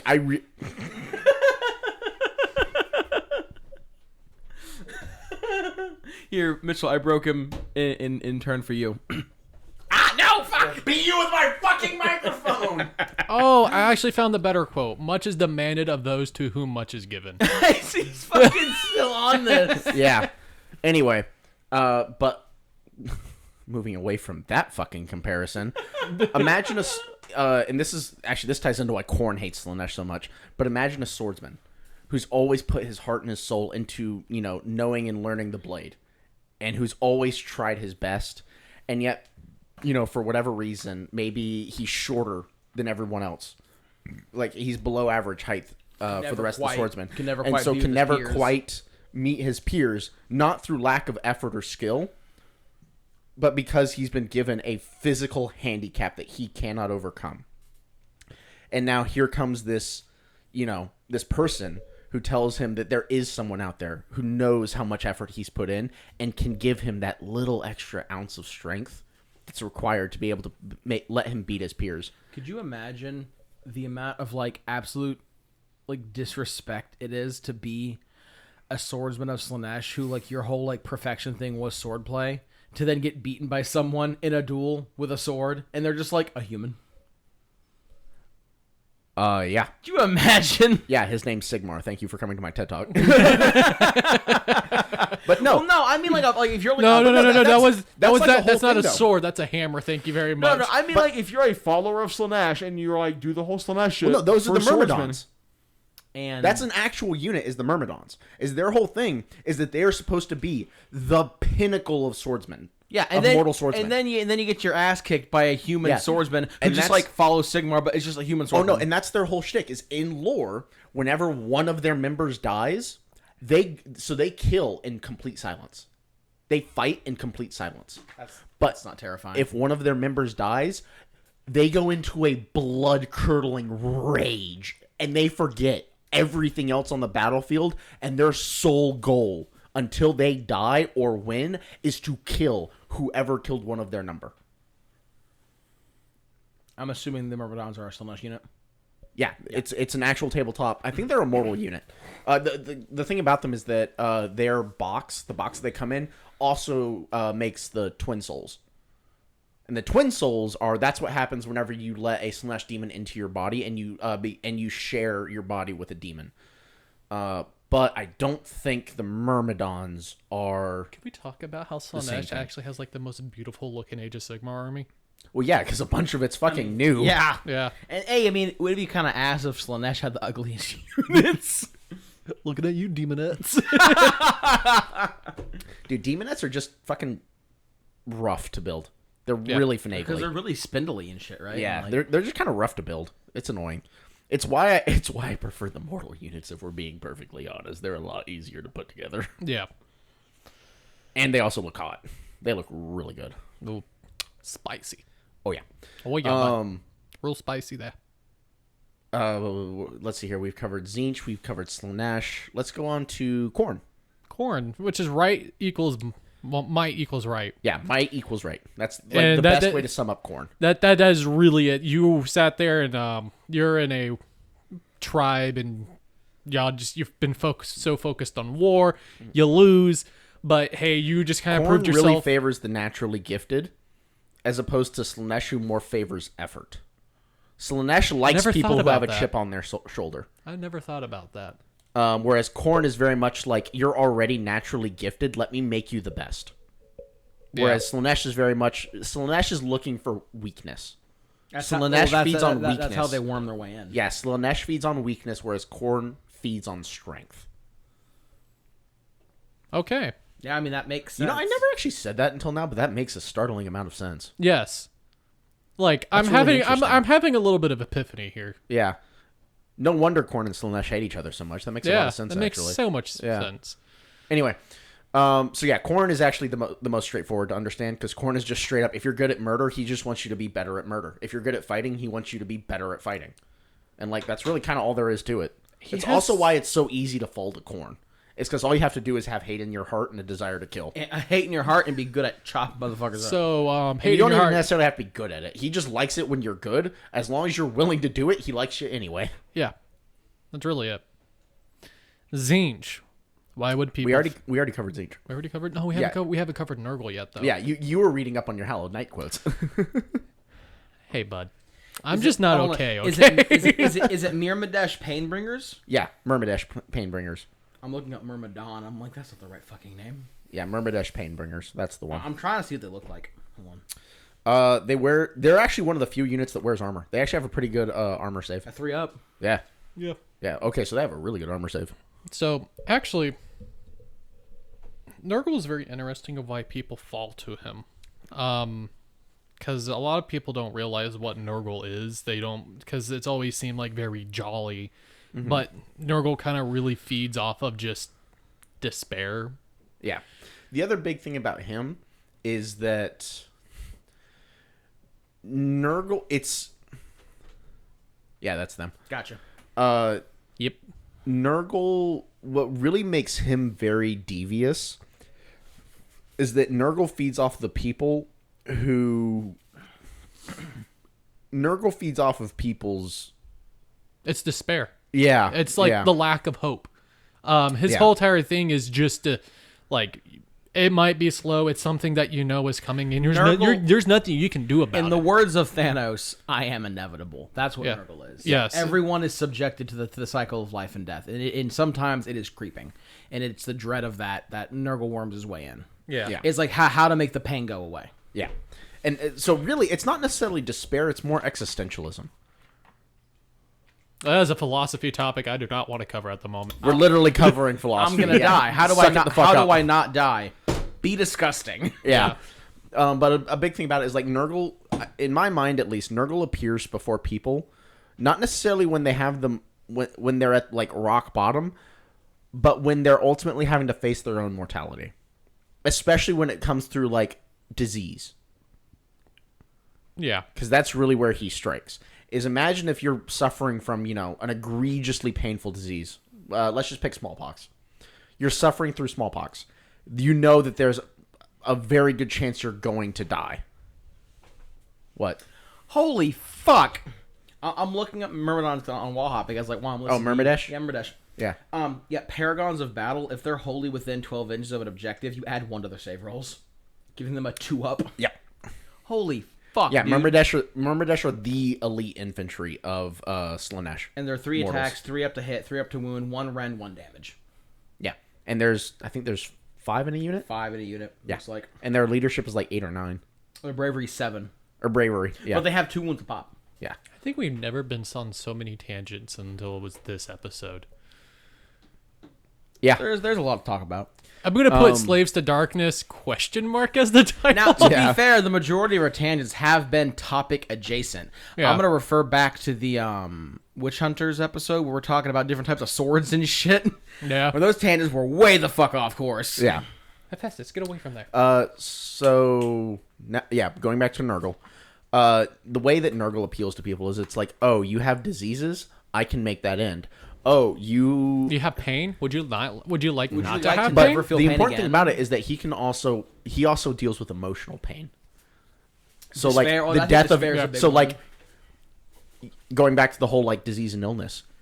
You're now living in Europe during the Black Death. You've watched your entire family die of plague, And now you're and seeing now legions. you're just waiting for it yourself. Yeah. And now you're seeing lesions on your own body, and you're like, So- my time Or, is no, coming. no, no. When you listen to even the worse, even worse. For some reason, you're not falling ill, and it's just like, please, I just want to die. So, and something that kind of cover in the books when you kind of follow Nurgle characters, it's this whole entire idea of like they're always just like just give in, just absolute. That's all you need to do is just give in, just let the despair happen. Because once you do, it becomes easy. Yep. Yeah, and that's a big thing that isn't talked about so much by Nurgle is like, yeah, we talk about the rot and whatnot, but what we really don't discuss is the other extreme that Nurgle characters themselves feel. Because whenever they talk about the love of the grandfather, what they're really talking about is they've accepted despair into their hearts, and so they know that life is pain.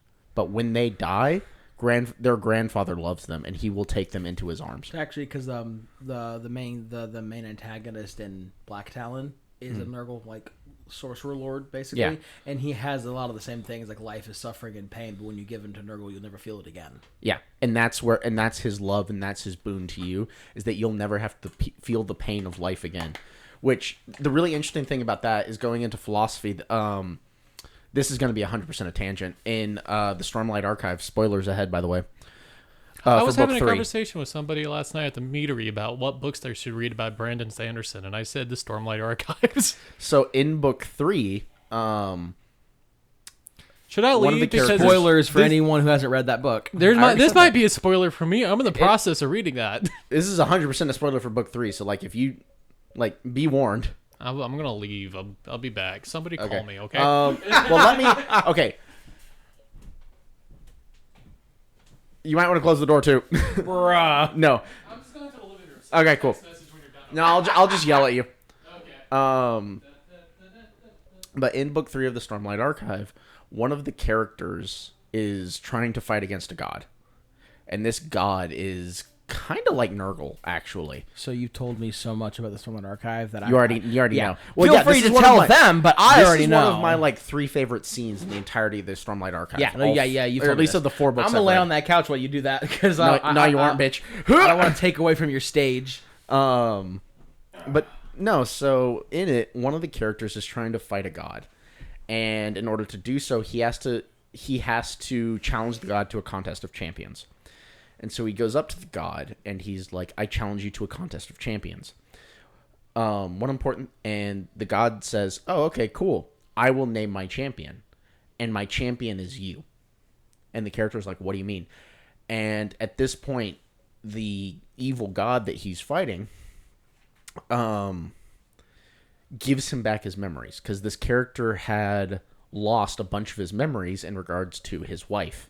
He couldn't remember his wife's name. He couldn't even remember his wife's name, and he didn't remember what had happened to her. He literally basically just woke up one day and was like, "I don't remember anything about my wife from the past like 6 years. Like up until this day, like I can't remember anything about her. I know that I loved her. I know that I had kids with her, but I can't even remember her name." And the evil god is like, "Oh yeah, here's all your memories back, and these memories are about you murdering your own fucking wife because you gave in to rage and killed her in a fit of rage without realizing it." whenever you burned an entire city of innocents to the ground, and she was in there trying to negotiate with them on your behalf to surrender. And you burned it to the ground with her inside, the entire city. And the Dark God is like giving him all these memories back. What the Dark God didn't realize is that he'd already been remembering. And he'd already had to come to terms with the fact that he had murdered his own wife. But the Dark God was like, hey, if you become my champion, I'll take away the pain. I will make the pain end, and you will never have to feel the pain that you know now ever again. Because this character, he is like absolutely losing his fucking mind over this, because he's having to experience it all again as if it was the first time. That's what the Dark God is forcing him to experience. Until finally, the reason that all this happens, and the reason that this is one of my favorite scenes in the entire fucking series, is that the Dark God is like, yeah, just come to me, and he's whispering all seductively in his ear. And this character is like, no, I refuse. And the Dark God's like, why? And the character is like, you can't have my pain. This is my pain. This is my suffering. This is my burden to bear. I am who I am because of what I did, and I have become a better man for it. You cannot have my pain. You cannot have my suffering. And it is because of my pain and suffering that I will go on to be a better man than what I was, and I will become the best person that I can be, and you will not have my pain. There's actually a guy on TikTok who did a reading of that quote, of the monologue, because it's a whole ass monologue.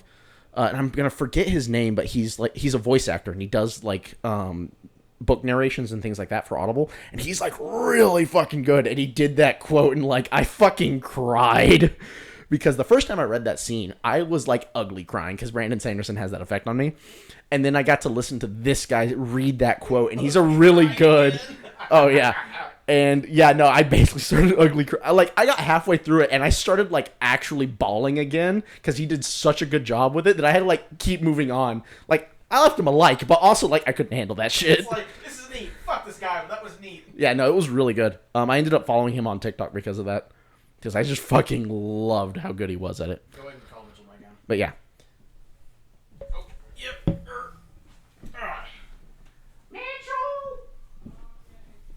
Back to the regular scheduled program of AOS.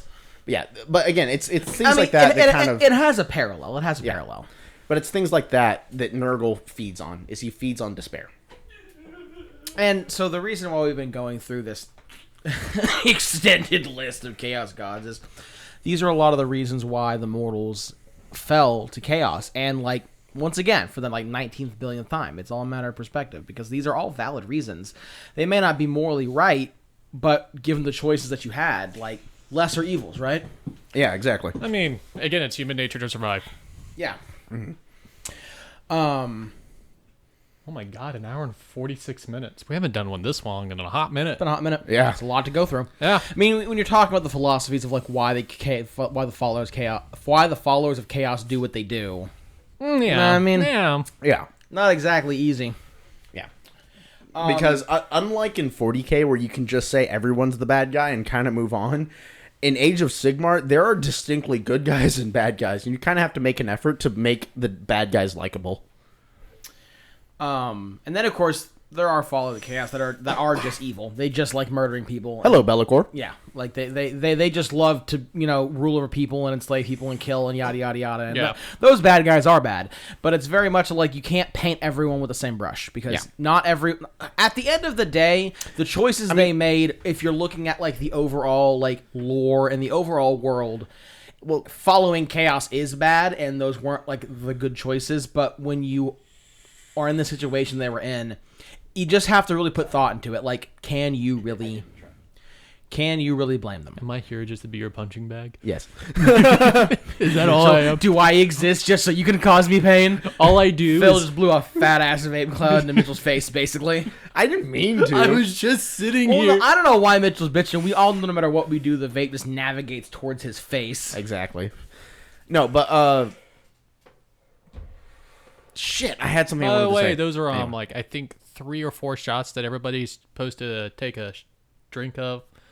If you're playing that drinking game, What is it? take a shot every single time you hear a fat. Oh, no. That was Vape for rip. me. Every time they hear me take a fat rip of my vape, every time you have a stroke, and every time Phil says something degen or something like that. I don't fucking remember. I don't keep track of that shit. It's not my responsibility. But yeah, a big point of us going through these philosophies is like it makes you think. You know, like that's the one thing that AOS does really well with the characters they write is like bad characters are bad and do bad shit, but when you really look into them, think about the choices they had. And think about what drove them to this. Like, some are just evil. You're right. Like, Be'lakor, super dick. Just fucking asshole. We know that. You know? But, like, Archeon, take into everything he went through. You know what I mean? It's why I don't like that they're trying to simplify his backstory and his lore. Well, yeah. Especially with how much of a fucking Mary Sue he is. I haven't read them yet, but apparently the fantasy books for Archeon are really, really good. And he's a very tragic character. Do you understand, again, Age of Sigmar is still a very evolving lore landscape, which first edition was rough. Yeah. Third edition... Hold on. I didn't even know Age of Sigmar existed for, when it first came out. What made the first edition so rough? Oh, the lore was just trash. Oh, it was just vague. Yeah. It's they just were still trying to figure out what the fuck to do.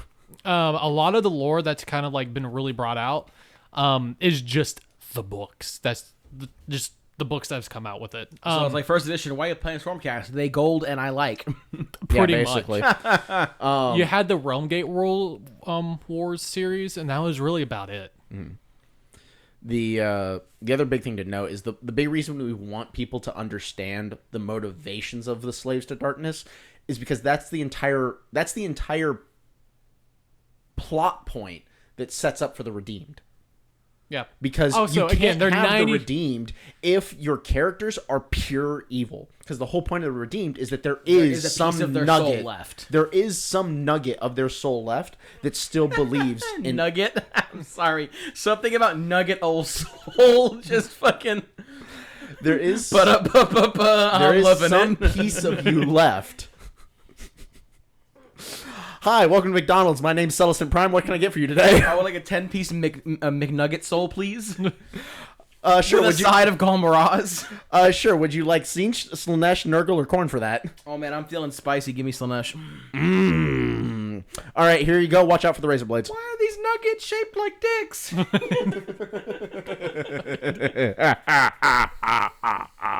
All right, moving on.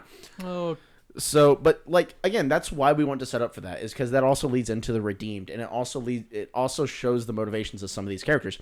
Granted, there's still a significant part of the Slaves to Darkness that are just straight up like, oh yeah, I murder babies for funsies because I am unhinged. I am unhinged. Fucking amen to that. I will say personally, I think that the majority of STD are evil. And y'all may disagree with me, and that's cool. I think the majority of the people that follow Chaos I agree with you. Are irredeemably evil cunts that need to die. Actually, I'm but gonna, not all I'm of gonna them. completely disagree with you. I think the most prevalent are by far just evil. But again, this is 90% of humanity that don't know what they're really doing. They don't know that they're worshiping Nurgle, Tzeentch, and everything like that. By this and point in time, a lot of them have been in the tribes and clans that worship the Chaos Gods for a while now. They've been born into and bred into that lifestyle. Again, So, anyway. the ones that are highly prevalent fighting these battles. Not the ones that are still way out there in lands that have Way out in bumfuck nowhere, worshiping some weird fertility goddess that's just Nurgle going. Again, this is 90% of humankind. Yeah. That is not all of them are bad. All right. Are there any other philosophy type stuff we want to talk about? Anything else we think we missed? I know that this episode got kind of all over the fucking place for a while, but I'm titling it, guys. Slaves to Darkness? Question mark, part What the 1. hell? No, that's pretty accurate. I think we got our point across, though. Yeah. What was the point? Why Slaves of Darkness do what Slaves of Darkness do. Yeah. Okay. Yeah, we kind of just waffled on for a long time before Yeah, we we got did. to Well, that like I point, said, though. a lot of our tangents were adjacent, which is good because it kind of gives perspective to the whole thing. Yeah. Yeah. Well, whenever you talk about philosophy, you always have to look at philosophy in context. Yeah. Yeah. Talking about philosophy, isolated philosophy, doesn't do very much. Because it's like, oh, we're going to talk about ways of thinking, but then we're never going to actually apply that thought. Yeah, it's like it's a very broad topic. My You have to favorite make sure you- comparison is the comparison you made at 3:00 at Waffle House, and it was the whole entire thing. Like, in our society, slavery is bad. But if you're born into society that slavery was just the way of life, Oh yeah, because I was talking about this in the context of like making a D&D the lawful, character. the lawful good paladin who, Yeah, who lived in a yeah. slavery country. Yeah, it's a philosophical debate that I like to bring up whenever I'm talking about D&D characters, because we always talk about the lawful good paladin and how lawful good paladins are awful portrayed as lawful stupid, because they're like, oh, I'm lawful good, so I have to be lawful all the time, which means I have to be a super fucking stick in the mud for my D&D campaign because I'm a lawful good paladin. And I'm like, there's always a great way to change that, because you can either Do you change not know the the background. phrase grain of salt. Well, no.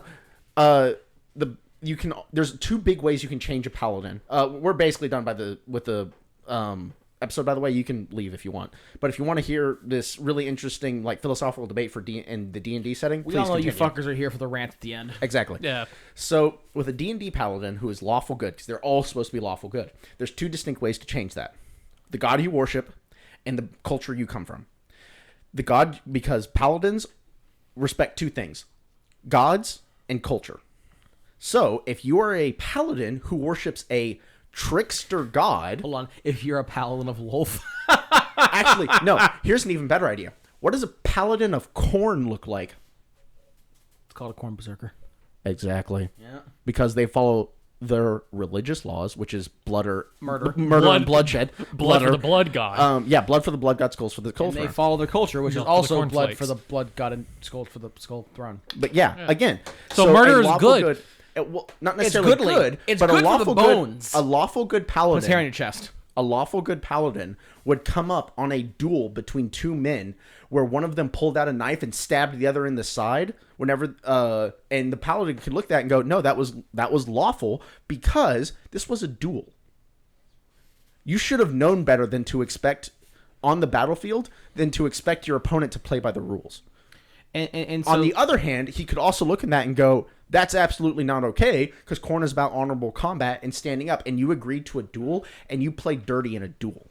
That's not okay. that's some Zint shit. Get and the fuck that out of is here. where you can play nuance into a lawful good paladin, because depending on your culture and how your culture worships Khorne, is how you can It's have two your different character points of view. act. Yeah. the other big thing, the other way to do that is the whole like slavery debate. Is what if you were a lawful good paladin from the Underdark, and you were part of Drow society, which actively participates in slavery? To you, slavery is lawful and good because your culture thinks of slavery as a good. So if you were to thing. if you were to come upon runaway slaves, and you'd be like, "Cool, returning you to your master," Yeah, because that is both lawful and good to you because of your culture and Mm-hmm. your beliefs. exactly. And actually, to help them escape, could, depending on your DM, potentially make you lose your paladin powers because you are going against your god or It'd your make you an beliefs. Oathbreaker. Yeah, like right there. God, that'd be a good D&D campaign. Why are you an Oathbreaker? Well, yeah, I that's- help slaves that's why escape to freedom. That's why everyone I talk to, like all my friends who play a lot of D&D, they all hate the alignment system because it Listen. doesn't leave any room for Oh, nuance. yeah, well, no, we can make a whole ass episode why the alignment system is garbage. But no, all I'm saying is play Oath of Conquest Paladins, and you can basically talk your way out of basically fucking anything. Yeah. So why did you murder these children? Well, you see, it all started with. But again, that's just one. That's the kind of philosophy that I like to think about. Is how can you play a character that is both lawful and good and still make them an utter fucking piece of garbage? And the simple answer is you make them lawful and good to the culture and God that they were raised in and worship, not lawful and just good make to the that setting. one garbage, so that way the paladin's garbage. There you Yeah, go. exactly. So, for instance, you could come from a society where it's a common practice to, I don't know, let's say that you have a limit on how many children you can have because you come from a very, you come from a society, An overpopulated country. yeah, that has really bad population problems, or maybe it's just a weird quirk of how you worship, almost like an Aztec people or whatnot, where human sacrifices are acceptable. Okay, cool. You're expected to murder your third-born son.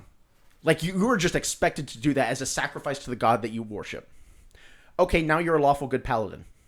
You're out working with your party. You come across a family, and And they have 3 kids. Well, no, They the have mother 3 sons. No, And their sons. no, they have 2 sons, and the mother is giving birth, and the mother gives birth to a third child. What a And beautiful no, no, no, no. bouncing baby boy. No, Stab. no, no, no, no. and someone comes along and kidnaps that child, and the mother wants you to return the child to them. What do you do once you have the child? Well, no. Do you even help them?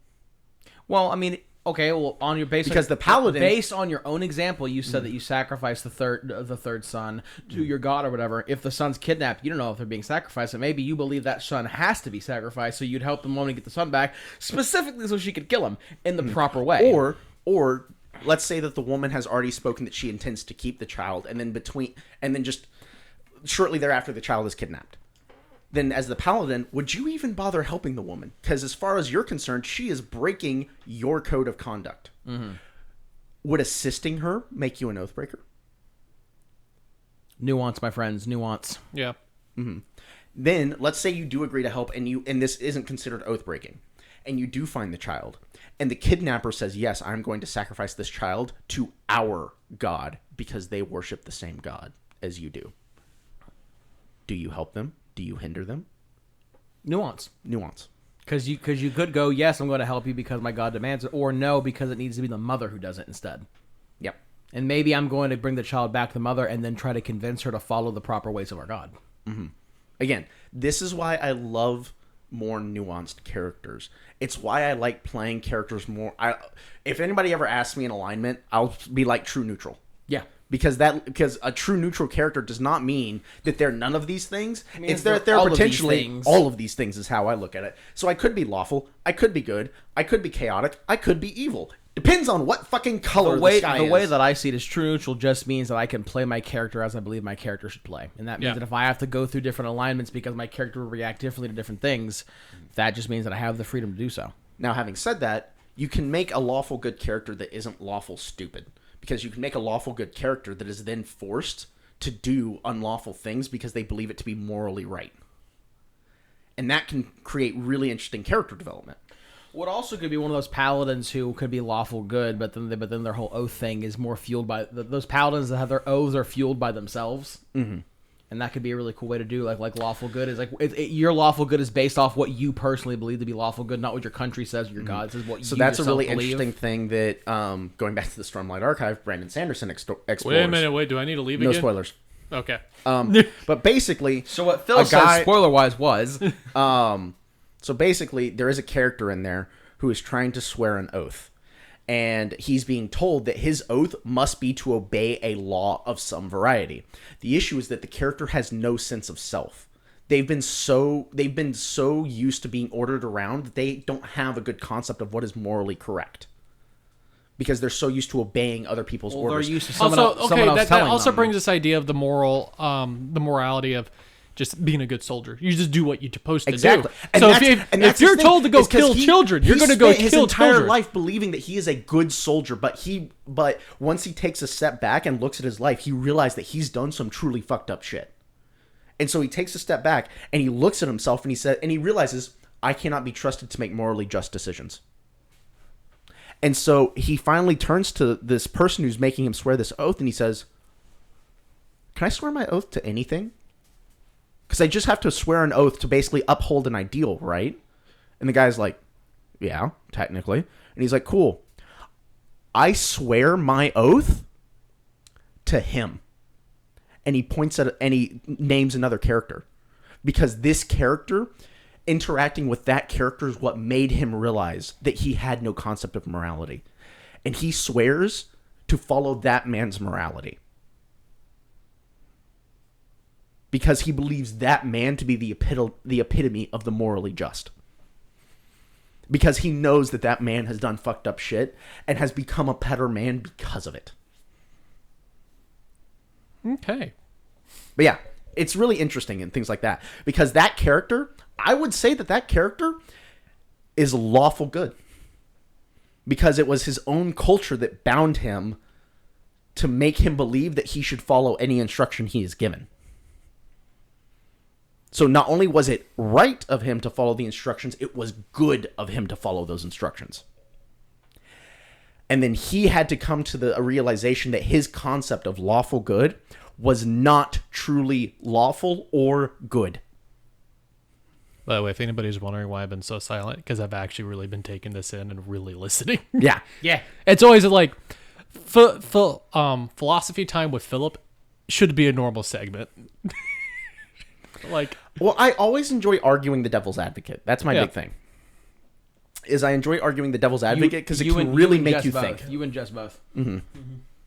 Yeah, it's why Jess and I can get into such big arguments because like we'll both be agreeing on something, but also we're both wanting to argue the devil's advocate, and so like we'll get really worked up, and then at the end of like 5 minutes of screaming, we're like, "I fucking agree with you. I do too." Ah! so this is my least favorite thing about my job is because what's an ordinance? Imagine just the rule book of Warhammer. Yeah, I look at words and I go, okay, what if they claim it this way?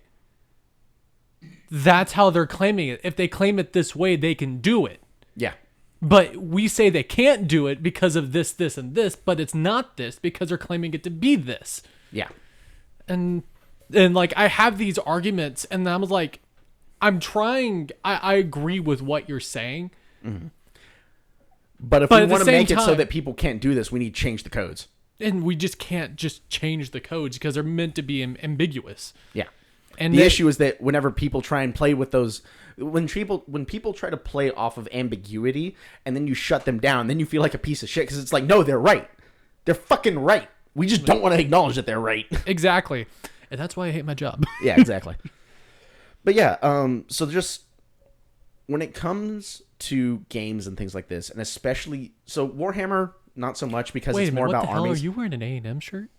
I'm wearing my transportation services trainer shirt. Oh. You know, the ones that we stole that we definitely weren't supposed to have, but they were also like, we have too many of these, take them. I never Remember got that? one. I didn't get any of those. Get fucked. Yeah. I just happened to be in the office at the right time, and they were like, yeah, we've got a bunch of these, like, please take them. And I was like, yoink, taking Yeah. a trainer shirt. I was never a trainer, but I'm taking it. And then I'd wear it occasionally. People would look at me, at people at transportation services would be like, why do you have that? And I'm like, because it was free. Yeah. And it makes me special. It makes you special. But yeah, no, people would come out and be like, you a trainer? And I'm like, oh, fuck no. Okay, are we about done here?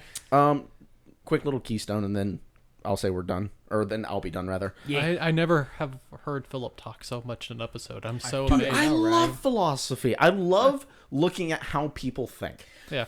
Feel kind of bad for Mitchell because the first half was like me talking a lot, a little bit of Mitchell, and then the back half was just Phil talking a lot, a little bit of Mitchell, and it's just been a little bit of Mitchell this entire thing. To be fair, that's me Basically for the it. past couple episodes. So like, it was kind of come and due for me. Yeah. Yeah. But anyway, it's okay. I love listening to Philip talk about philosophy. grazie. We need more 3 a.m. Waffle House discussions. We do. But no, so Get wrecked. I really like. You're invited to sit the fuck down, motherfucker. I fucking told him he fucked with me again. I'm gonna leave. Anyway, Bye. bye. Have a good time. But no, so I always enjoy thinking of ways. I enjoy thinking of ways to make people think, to Yeah. look at the other side of the argument, and to really understand Yeah. how things are different, because especially in games like D&D where they have this alignment chart, and if you, depending on who you're playing with, they can really try and make you enforce the whole alignment chart thing.